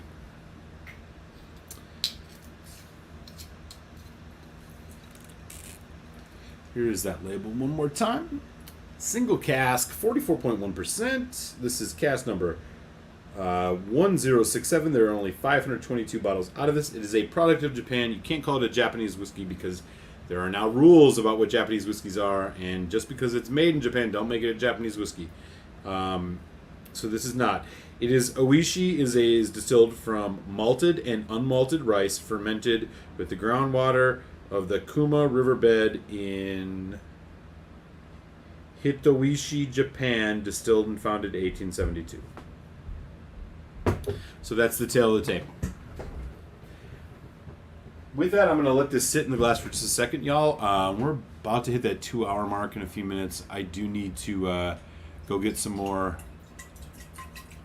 water, so I will be right back, and then we will get into it.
Hey y'all, back in the saddle here. Okay, so where do we leave off? Yeah, so the fourth uncorking tonight is a whiskey from Japan, Oishi whiskey. This is a single cask sherry. It is a rice whiskey, so it is bottled at 44.1%. There we are. Ooh, and a beautiful sherry nose at that. Been working on a 4-year American single malt courage and conviction sherry nose. There you go. Nice. Yes, definitely coats. Yep, rice. Hey, Bum 732. Well, see, not exactly. So it's more of like a shoshu. Sake is brewed. Shoshu is, I mean, this is more of like a higher proof shoshu. So that's whiskey, or that's, alcohol distilled from rice as opposed to brewed. That's the only distinction. I will say on this, there is a so you get sherry, but it's not that rich sherry you get off scotch. There's a little bit of like a, how would I describe it? Kind of like a nougat note, also like a, like grape soda, grape candy.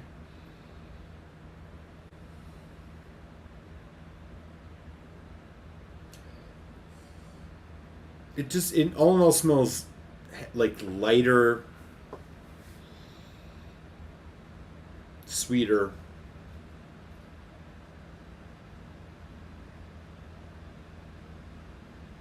Right. Yes, Cohen, you nailed it. Yeah, that's exactly right. Yeah. I mean, this is.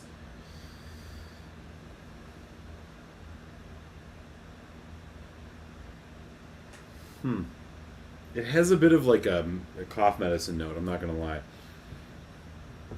Anyways, yeah. One more time. This is the bottle. So they do a whole bunch of bottlings. Oishi.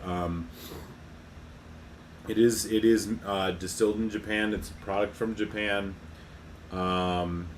Single cask, 44.1%, and it is malted and unmalted rice. Distilled, not brewed. Okay, well, let's give it a try. Cheers, y'all.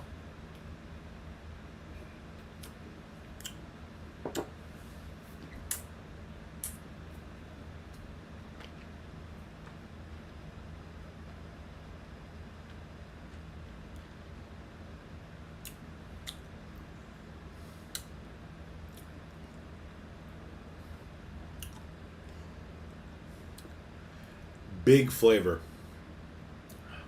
I mean, very clean sherry. This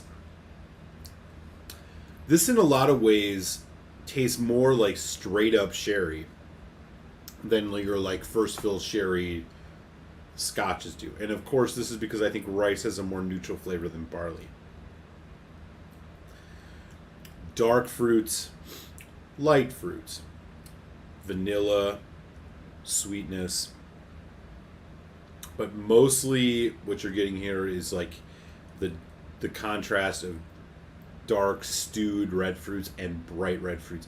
What we're talking about here is like berries, blackberries, blueberries, strawberries, hints of apple, hints of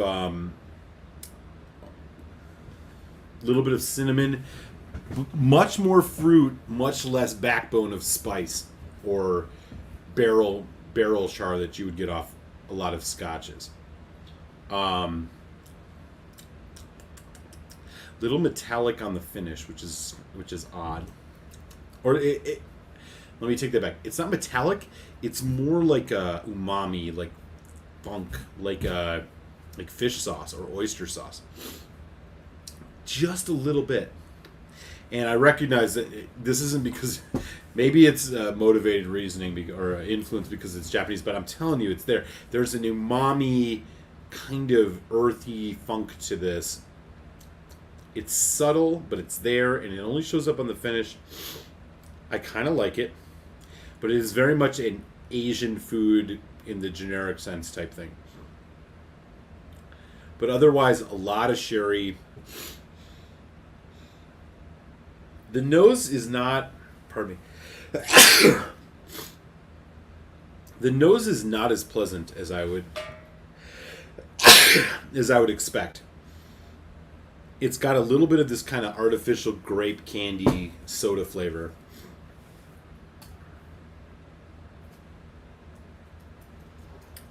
But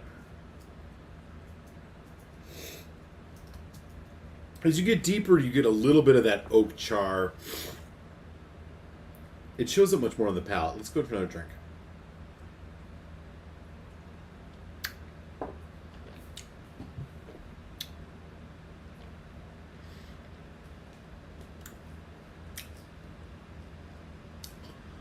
Rich, creamy. I mean, it's just like it's almost like a syrup. A bottle of this around $70. Young, yes. It doesn't have a ton of depth, but it has a lot of flavor. It's pretty good. It is more on the like liqueur. I don't want to overstate this. If somebody poured this for you blind and told you it was a liqueur, like a berry liqueur, like a blackberry liqueur or a blueberry liqueur, you would think it was maybe a very high quality liqueur. Because the cask absolutely dominates this. Absolutely dominates. You picked up a few hints of the malted grain on the nose, but boy, on the palate, and even on this finish, it is all cask. And I'm not hating on that. I'm just noting it.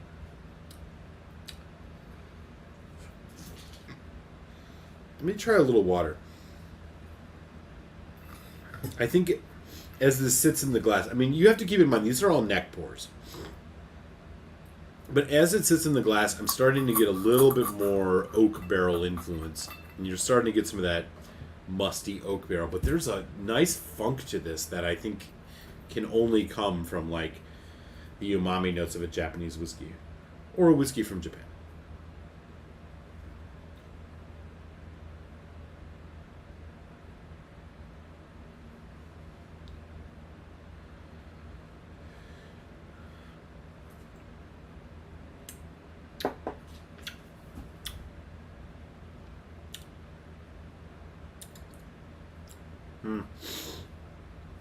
I mean, you really, like...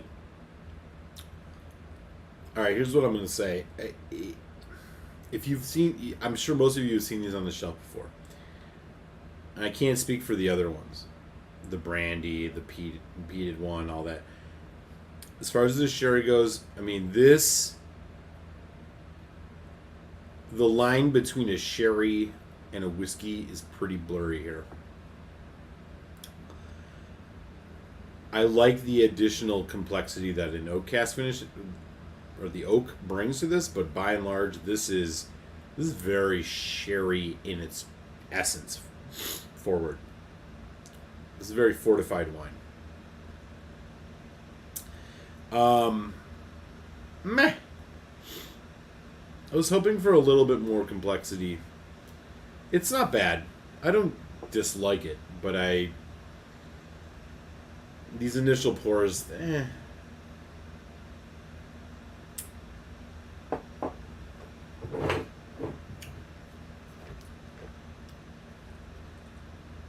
little sulfur, not much. I mean, the sherry quality is good here. This was aged in good barrels. I mean, it's rich, heavy flavor, but other than vanilla, boy, you can hardly tell that there was anything else going on here. Maybe a bit of cinnamon. Here we are again with the Oishi whiskey, product of Japan, single cask, 44.1%. This is a barrel pick from Flask Fine Wine and Whiskey in Studio City, California. Okay, so we've uncorked four bottles.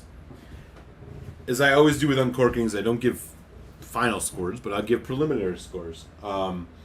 On a 1 to 5 scale, these are my prelim scores on these. Bardstown Company Fusion Batch 4, 3.5. Glenelgin 9 from That Boutique Whiskey Company, 4. Apex Single Malt from M&H with the white wine cask, 3.75. Oishi Single Cask Sherry Rice Whiskey from Japan, 3.25. So all above average scores. These all ended up being pretty solid whiskeys. But take those for what it's worth.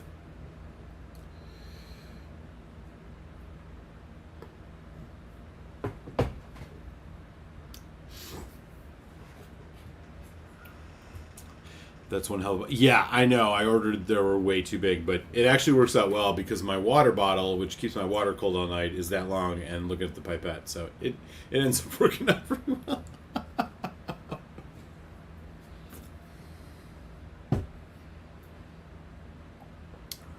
Somebody winding up their favorite. As far as I understand, this is all sherry.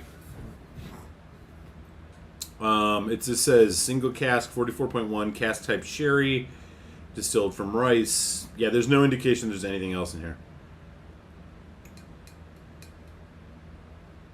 So there's that.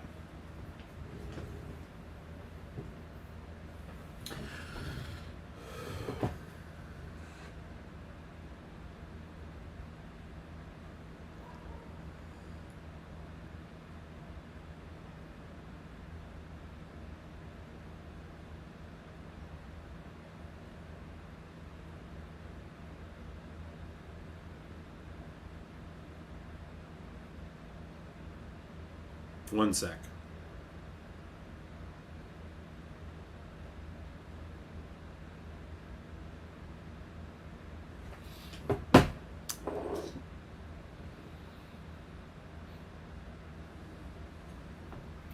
Live a couple months from us to do good picks.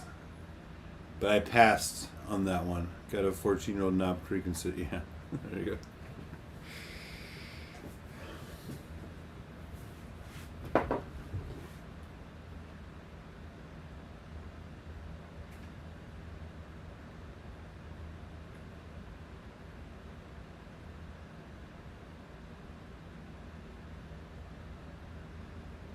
Okay.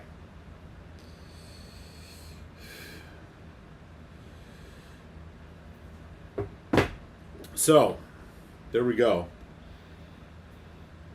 Man, there is a funkiness to this.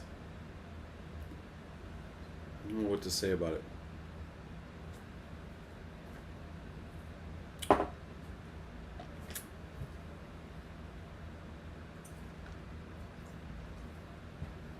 Okay. Are we at 2 hours? Oh, we just hit the 2 hour mark. Okay. Indy's asking for area codes. I'm not actually sure what my area code is. I mean, I'm in the 312. Most likely. But my phone is not in the 312. I do try, I mean, as folks who've been fans of the show for a while know, I do my best for folks I'm very familiar with to give their call signals for their city. I know I'm not always the greatest at it, but I do like to try to add that as a little personal flair because I appreciate y'all. And I think it's, I like knowing where everybody is, and for those that are willing to share, I like to, bring it up on the happy hour especially. I mean, I'm looking at the top things here in the chat. Jason Coates, Canada. Ben Demon Hunter, Alberta, Canada. Cohen, Los Angeles. Indy, Vancouver. I can't believe I remember all this shit. Andrew Page, New Jersey. Mr. French, Duluth, Minnesota. The Bum 7032, I don't know. Let us know where you're at, man. I'll try and remember it. Trooper Henry, usually out in the Gulf of Mexico. Chris S., Illinois. Corey Martin, Big Papo. I do not know. What's up, Corey? Sorry I missed you. So yeah, I mean, if folks want to let me know where they're at, I do my best to try to remember, man. I appreciate y'all, and so I love giving shout outs. Donner Pass is I know he's in Northern California. Daniel H, East Texas. You know, I'm in Chicago, Illinois, Windy City, Second City, all that. I'm 818, which is the Valley. Okay, he's in the Valley. My phone is not. My area code is. You had the first syllable for me correct. I know you're in Canada. I don't remember where you are in Canada proper, so forgive me on that. I'm sorry. You're actually not from Canada. You're in fucking Kansas. Sorry, Jason. Jason Fisk is in Canada. Jason Coates is in Kansas. My bad, man. I won't make that mistake again. Oh, yeah, you just commented. yeah, dude. No. I apologize, Coates, man. Jason Fisk, who also comes in sporadically, he is from Canada. And so, yeah, I'm sorry. Yeah, there's two Jasons. So my bad.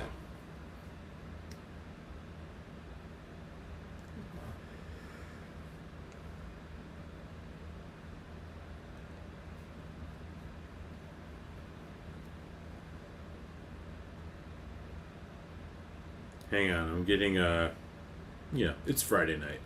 One sec.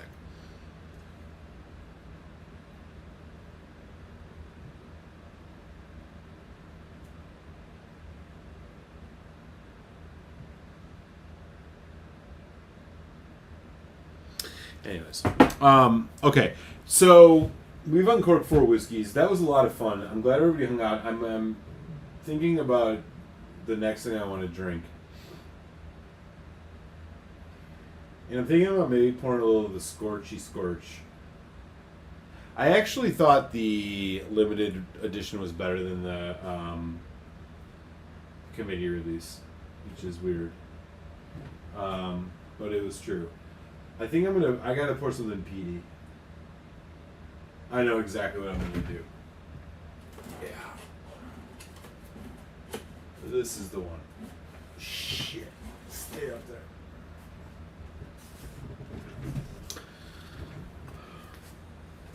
This one.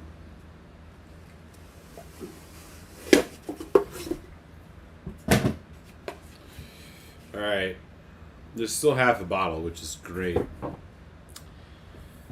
This is a single cask Laphroaig, 12 years old, from Highgrove. It's only 46%. And you may be thinking to yourself, fuck, man, 46%? That's weak for a single cask. What's up with that? This is like the Laphroaig of yore. This is what Laphroaig used to be like. Highgrove is some wacky rando store in the middle of England somewhere that buys casks of Laphroaig every year and then bottles it for their own. Laphroaig, not exactly a whiskey you find a lot of single casks from. There it is. And it comes in this ridiculous fucking box.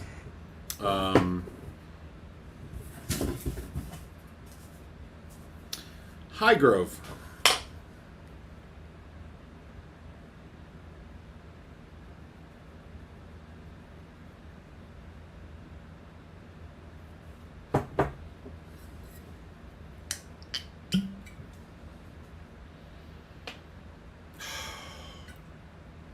That's a Laphroaig.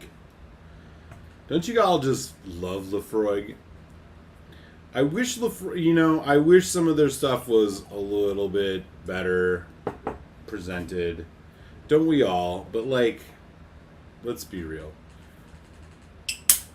When it comes to Islay whiskey, the nose of a Laphroaig is like no other. And it's just the truth. It's just the truth.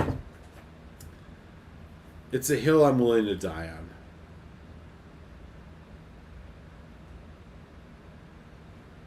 It's just fucking Laphroaig, man. Look at that.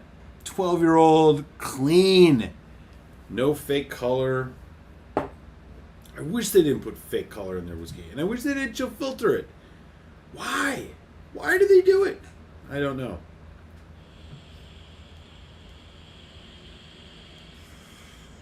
You know what I got coming in less than a week? Laphroaig, the new Carchis 2021 Cask Strength PX. You want to know what my expectation is for it? That's my expectation. I think it's going to be good, but not great.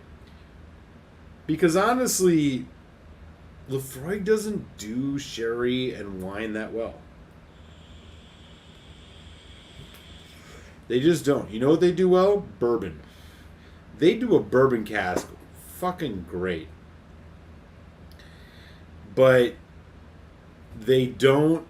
Laphroaig doesn't do fucking wine casks all that well. Sherry cask. I'm not saying it's bad, but like they just put out that 10 sherry oak this year. Kudos to them. It's at 48%, overcompensating. But yeah, that's great. It's good, but it's not great. Look at their Carchis releases. I would argue the best two Carchis releases from Laphroaig are the 2017 quarter cask strength and the 2015,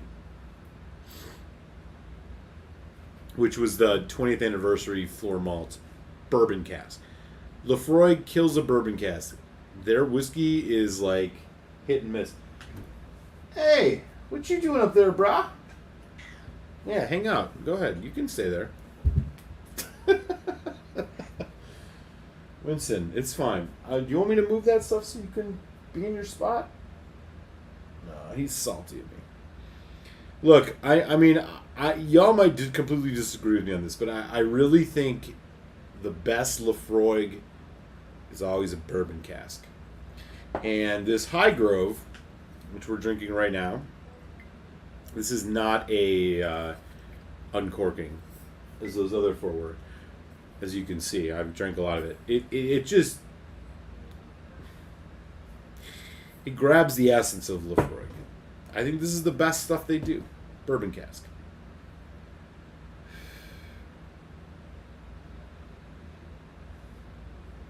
I was so excited by that 10 sherry oak they did this year.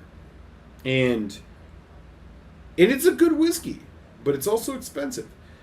You're talking about spending upwards of $80-$90 for that stuff. But is it worth that? I don't know, man. It's good. It's not great. It's not stellar. When's the last time Laphroaig put out a whiskey that was stellar? Lore? And I know that's debatable. Besides the 10 cask strength, which is always stellar. The 10 cask strength, we're not even going to count. When's the last time that Laphroaig put out a stellar whiskey? And I guarantee, what is your favorite Laphroaig whiskey in the last 5 years? Drop it in the chat. Because what I guarantee you is most of y'all are going to say most of you are going to say bourbon cask stuff. Because that's where they win, man. Their whiskey their distillate, it works with bourbon. I feel like they're hit and miss without it. You can get into sherry, wine cask. That port and wine cask shit last year was whatever. The Fino was okay. The Madeira was a disappointment.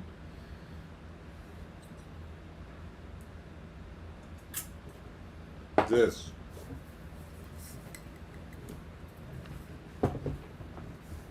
This is killer.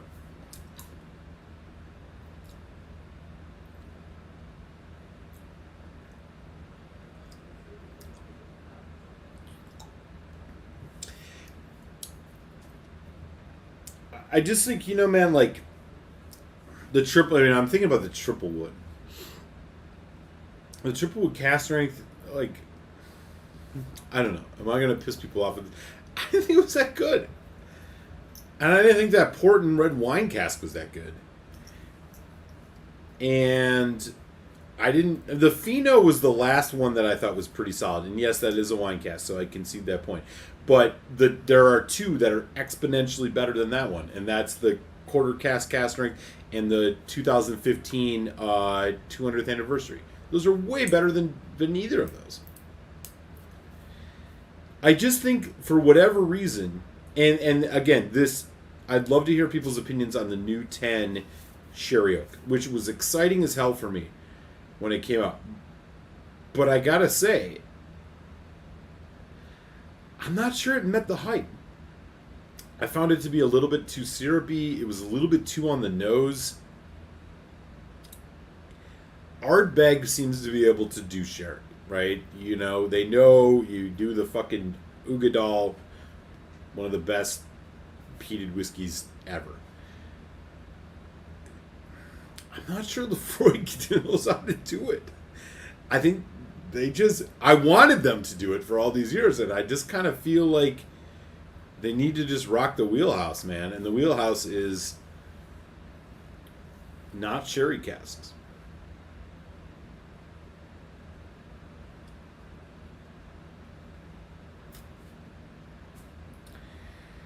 So I got the PX coming my way. Carchis 2021 PX. It's going to show up at my doorstep in probably 2 or 3 days.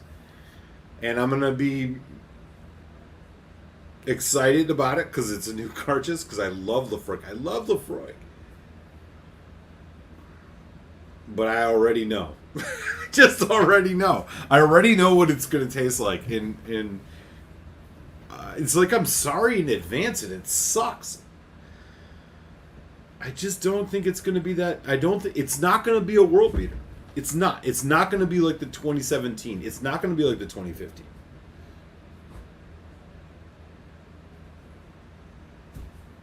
It's what it is. I've always said this. Unless you're going to spend hundreds of dollars, the only Laphroaig you need on your shelf is the 10 cask strength. And the 10 cask strength is by far the best product that they put out consistently. I don't think there's any debate about it. The 18 would have been part of that, but they don't make it anymore.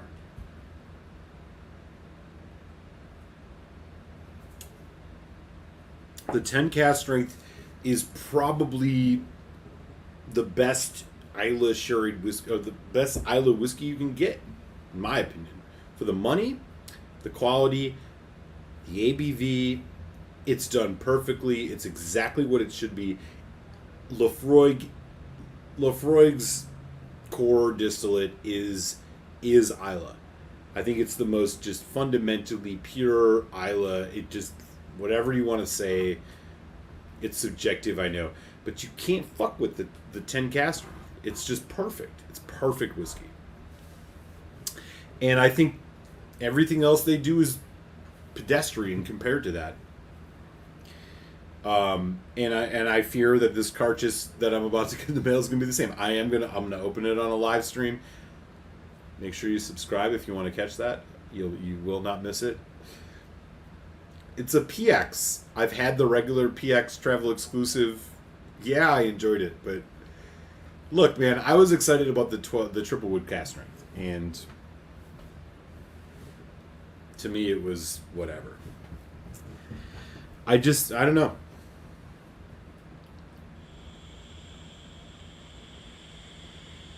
That's my Laphroaig rant.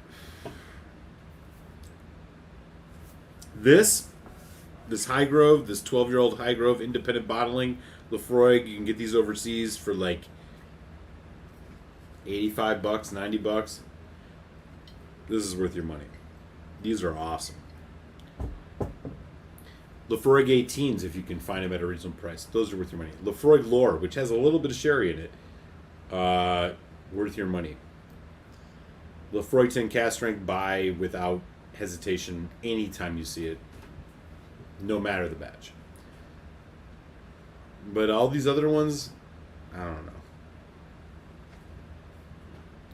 It just feels like they overcompensate. It feels like the sherry cask or the wine cask they use, it's like overcompensates.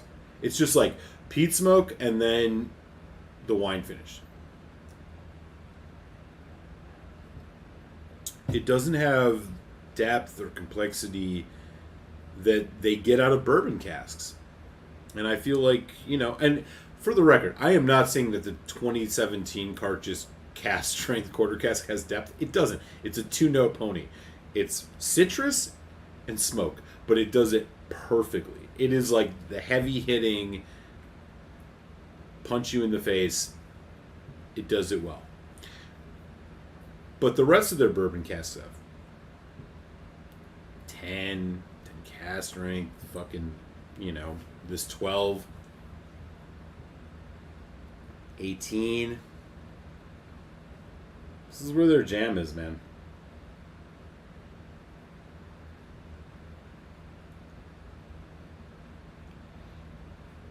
These High Grove releases, I mean, I'm going to sound like a fucking asshole, but I'm just telling you right now. These High Grove releases, for anybody that can buy these overseas, you should fucking buy them. 12-year-old, single cask. It's only 46%, but it's perfect. It's fucking great. Great Laphroaig. Buy without hesitation. It's much more worth your money than whatever bullshit they're going to come up with, than the $90 you'll pay for the sherry oak, which is it's just too much. It's too much. It's too much sherry. It doesn't have the balance like an Ugadal does. The Ugadal has, the key about Ugadal is it has fucking balance. That sherry pops at the right times. In the sherry oak 10-year-old Laphroaig, it's just all over. It's like, it's so much sherry. Like, it doesn't work. I'm not going to say it doesn't work, but it's not great. It doesn't do it perfectly.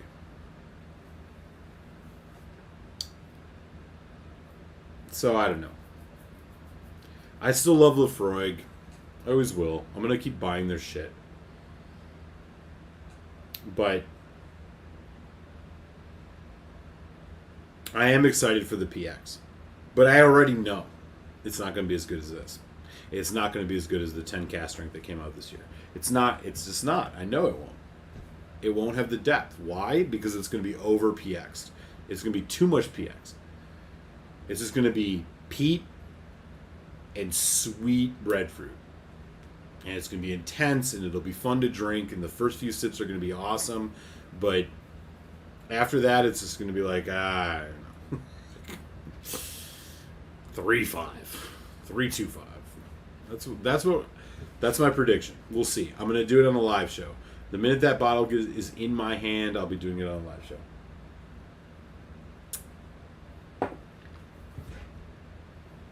So, that's that.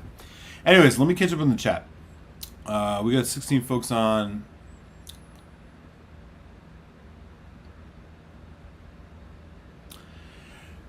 That is right. No, you're right. Sherry 10-year-old.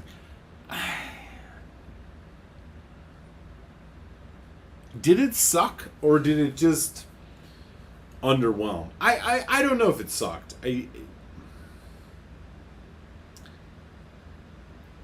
I just feel like, okay, with the 10 sherry oak Laphroaig, this is what I wanted. I wanted something like Ugadal, where the sherry is a complement, not the main event, right? That's what makes Ugadal so good, is the ABV plus the sherry just adds an extra element. The problem with the 10, and they jacked it up to 48%, which it's like it's all the sherry. It's just a sherry bomb. But honestly, and I mean, this is strange coming from me. I think Kilchoman Loch Gorm is better. And I'm not a big, I'm hit and miss with Kilchoman. It lacks sophistication. It lacks balance. It lacks. It just seems like it's too much sherry. That doesn't make it interesting. It makes it just heavy and dull. I have another bottle of it. I'll probably drink it again, obviously.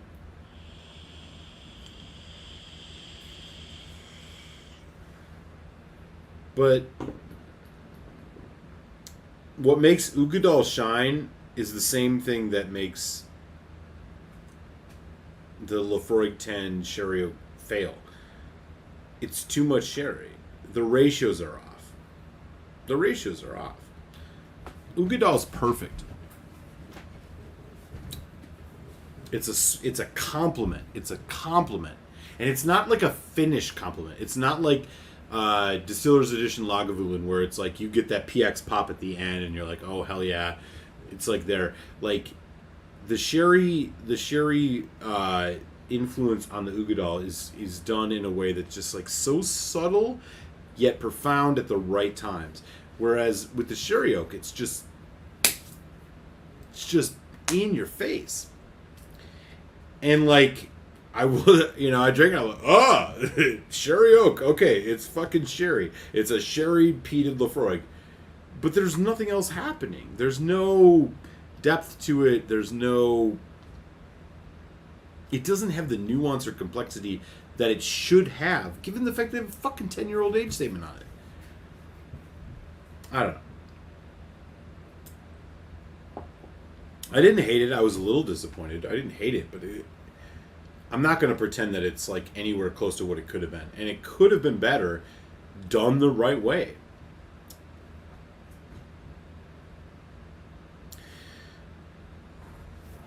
Anyways. Ooh, I got a thumbs down. Somebody didn't like my Laphroaig rant. That's okay. I believe so, yeah. If I'm wrong on that, then I might be, but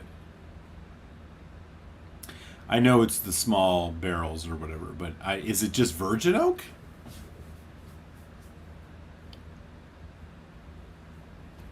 Morlock.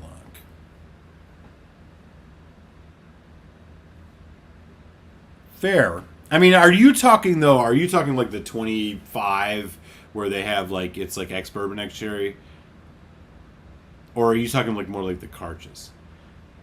I mean, that's a helpful distinction. Like, yeah, I mean, when you get into the like nuances of 30-year-old whiskey, fair. But I think what I'm talking about is more like the young stuff that folks get their hands on. Sherry was good, but not as good as I was expecting. Right, and what, like Chris, exactly. What about it wasn't as good as what you were expecting? There was something missing, right? Like it was lacking like a depth, like a finesse, like a craft, right?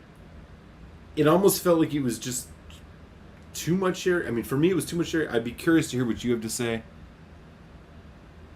Yeah, always. Always. Never fails. Never fails. To be fair, were there good sherry casks made 10 years ago to use new sherry? I don't know. I mean, maybe. That I don't actually know. I'd take lower over 10 CS. Yeah, I don't know if I agree with you on that, but it's words a piece. I mean, we're playing the same game. Yeah.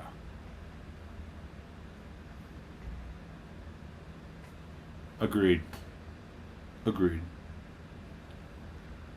Very easy to touch. It doesn't have a sample of fruit dust in each other. They do. Yeah. No, that's true. That is true.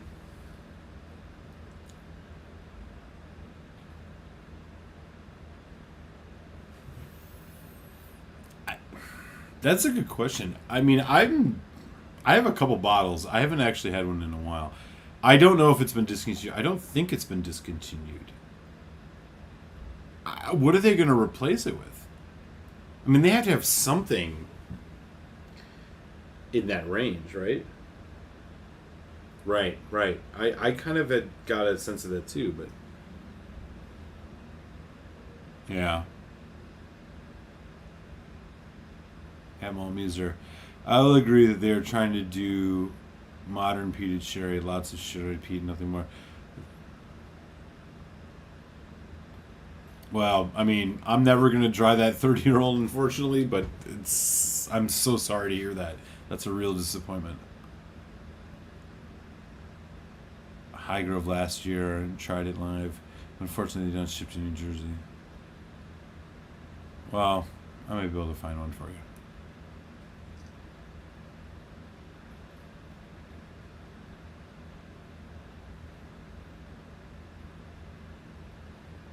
Now I want a drum of my brother's Ugadal. Yeah, fucking Ugadals.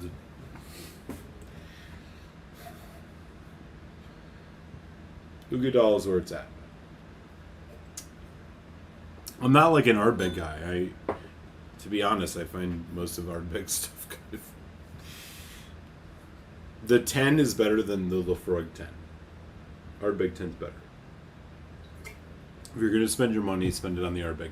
The Ugadal is better than pretty much anything Laphroaig puts out. But if you tally up all the whiskeys Laphroaig makes, I feel like they almost get close to even. Because the quarter cask is good, the triple wood's good. I mean, they're all good. Ugadal is great. Corey Vrecken, close to great. Some would argue great. It's not an argument. They're both really good. Laphroaig 10 cask strength can go toe to toe with either of those two, in my opinion. Highgrove, 46%. Pedestrian, 46%. Blah blah blah. It's fucking great.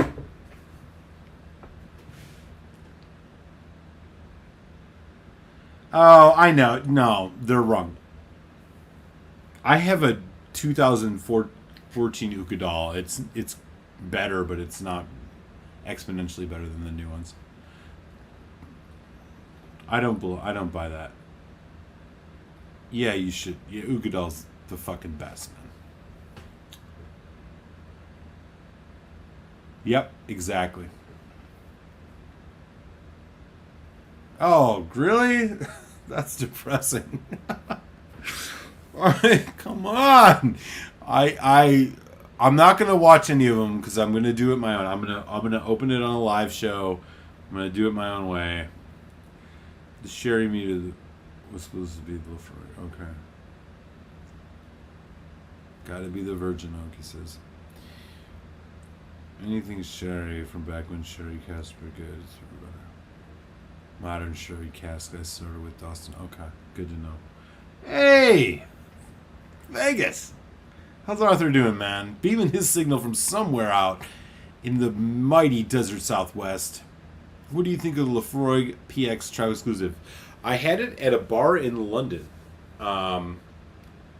Just to make this sound maximally pretentious. That is where I had it. I liked it. I was actually pretty impressed. I had a couple drams before it, so whatever. But I liked it. This is why I'm kind of excited about this. But I just know what's coming. It's gonna be so much PX that it's gonna dwarf whatever subtle nuances we might want from it. That's what I'm expecting. What's coming from this cartridge. I'm not gonna. It's not gonna be this week, but it'll be next week. Next September, whatever, 13th, 14th.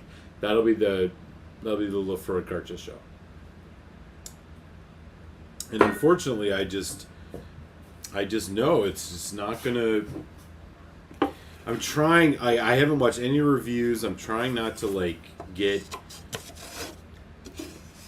pissy about it because I want it to be good. Winston, look up. All right. Speaking of peated whiskeys, let's see what we got here. You know what? I'm gonna do a little scorch. Honestly, as weird as this sounds, I liked the limited edition scorch more than the more than the committee release, don't buy either of them. If you haven't. If you've not yet spent the money, don't bother. Neither of them are very impressive. The black last year was much more interesting. But I'm going to do this as a little bit of a nightcap.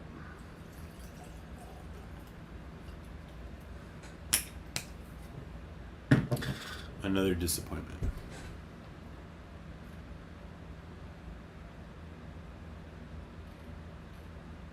Interesting.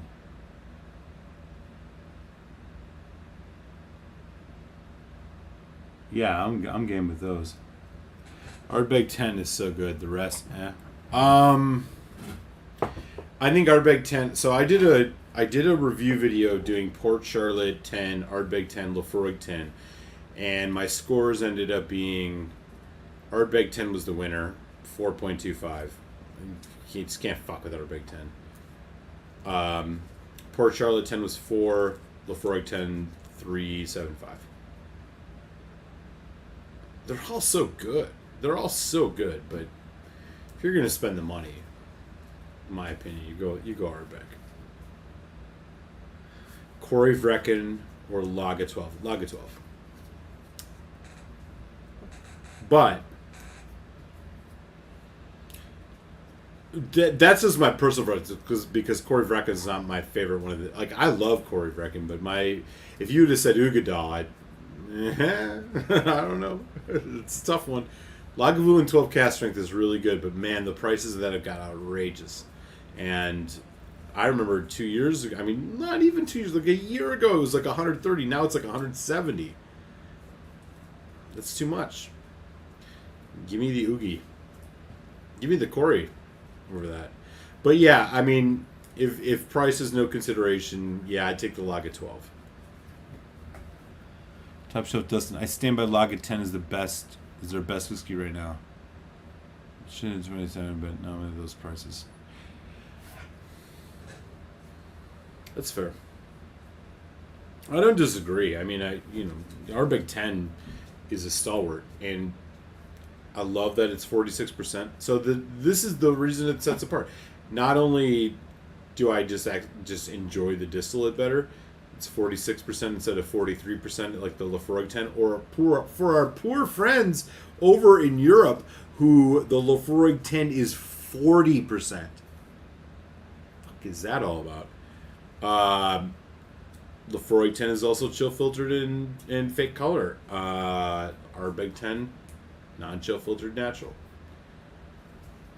I still think Ugadal is the best thing they make, but I think Ardbeg 10 is by far an introductory Islay whiskey.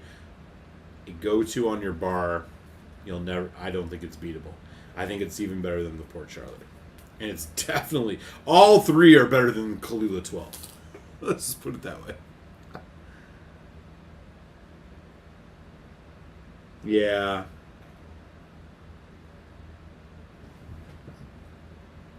Do it. Grill yourself up a steak if you can do. I'll tell you, man, I had an Ugadal once with a steak, and this might be why I love Ugadal so much. I had an Ugadal with a steak once, and I'll tell you, that was one of the best experiences I've ever had with a whiskey.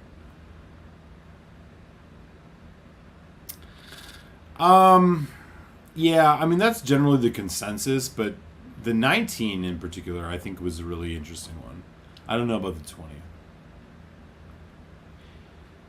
Any answers you get? Haven't had Lagavulin 12, but sitting on 2 samples. Yeah, you should enjoy those. Enjoy those for sure. Yeah. Drier, sweeter. I should trade my black for a scorched. I would much rather have another scorched. If you're interested in trading a committee release black for a committee release scorched, I have an unopened committee release scorched. I'd gladly trade you for a black. Malt.muser@gmail. I'd be happy to chat with you about that. I liked the black a lot more. The black limited release was by far worse. The black limited release was complete trash, but the committee release was good. I actually found the scorch, which I'm drinking right now.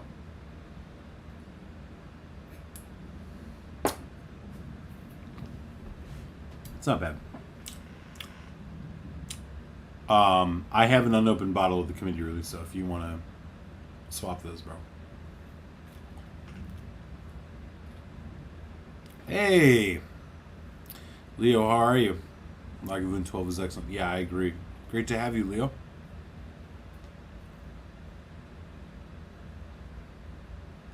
No, that is a hill I will storm, my friend. But I appreciate you throwing your hat in the ring on this. That's tough, man. I don't know what to say about that. That's a good. I mean, dude, the Lagavulin 8 was fun, man. I loved how sprightly and just intense that whiskey was. The one that got me into Isla was let me think back. It was our Laphroaig 10. Well, I should lie. The one that really got me into exploring Isla was Talisker 10. Despite me, I am not a fan of Talisker 10. But I had a moment one night and it just worked. And it opened the door enough that I started the peated whiskey, and the next one I had was Laphroaig 10, and it was great. The first bottle of peated whiskey I ever bought was Laphroaig Quarter Cask. And I have an old bottling of Laphroaig Quarter Cask up there. I should really open one of these days. It's probably from like 2013. I don't even know. I'm going to actually see if they have a scan date on it.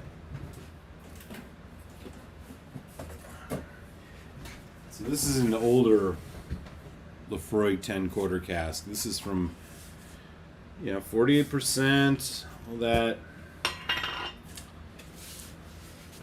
It's the older bottling, so it still has that, the little advertising on there. I actually don't know if they put dates on these, though. No, it doesn't look like it. I mean, this one's like a relatively older one. I don't know. I don't know what year it is. Yeah. I do have an older Ugadal, like 2014, and I have an older Corey Vrecken 2011. So I have like some older releases of some of these staple whiskeys, but yeah, unfortunately, I don't know what year this one was. It's just the older packaging. So there's that.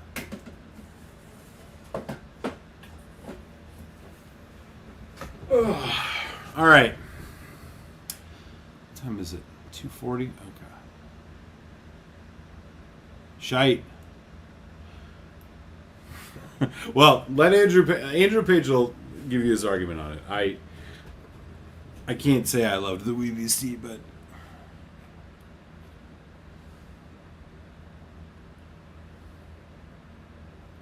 dude, nice. That's a swoop for sure. Well done, Jason Coates.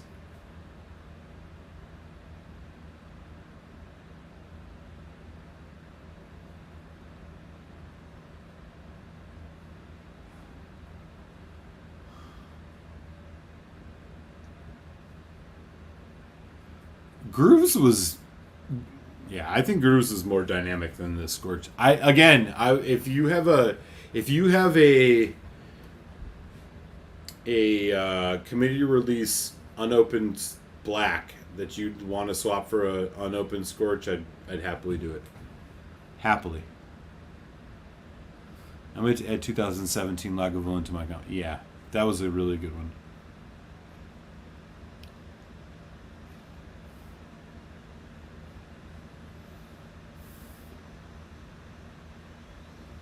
That's interesting, man. I remember watching Ralphie. Ralphie thought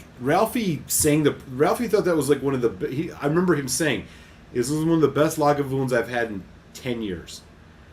And I have a bottle of it, and I remember liking it, but I didn't think it was like amazing. And I actually thought the 2018 was better than the 2019.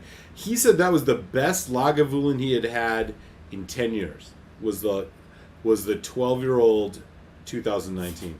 I think he had like a 92 score or something. I was like, holy shit. Like, he's all about it. I think it was because it was so elemental, right? Like, the barrel or the cask influence was just, like, more minimal on that. It was a much rawer whiskey. And I feel like he kind of gravitates towards that type of style sometimes.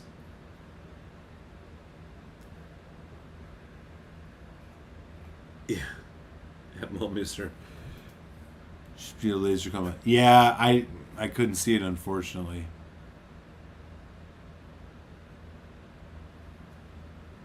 Unfortunately, if it was there, it's rubbed off, which is so annoying. Nice. Yeah, exactly, dude. Exactly. Yeah, it's there was something about like how elemental that was. Yeah, sour. That's a good point. That's a good point. He really dislikes that one too. I didn't. Yeah, I mean, I personally didn't dislike it. I just it wasn't spectacular, and I've not had the 2021.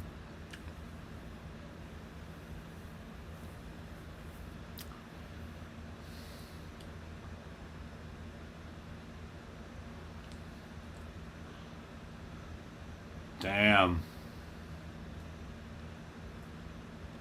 All right.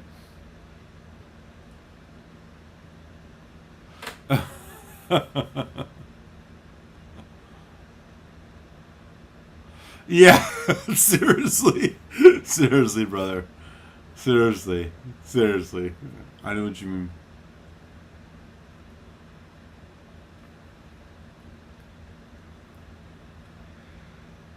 All right. All right, y'all. I'm going to enjoy the rest of this. Well, I'm going to try and enjoy the rest of this Scorch. Don't waste your money on it if you haven't bought it yet. It's really not that great. It's great to hang out with everybody. I am going to sign off and go get myself some late dinner. I hope everybody had a good time tonight, though, and do appreciate the support. If you haven't subscribed, I would love your subscription, as I am starting to get close to that much sought after 1,000. So appreciate any support. Hit that thumbs up before you leave. I will be back Tuesday for Tasty Tuesday Happy Hour. I'm going to be opening a Long Row 18 for that, and so that should be a lot of fun. It's been a while since I've had one, and cannot wait to taste it and share some notes with y'all as it's been a couple years. So with that, I hope everybody enjoys their weekend. If you get a chance, if you're in the United States, swing by a Labor Fest, show some love to the labor movement and what it's all brought us, not up to and including the weekend, but beyond that.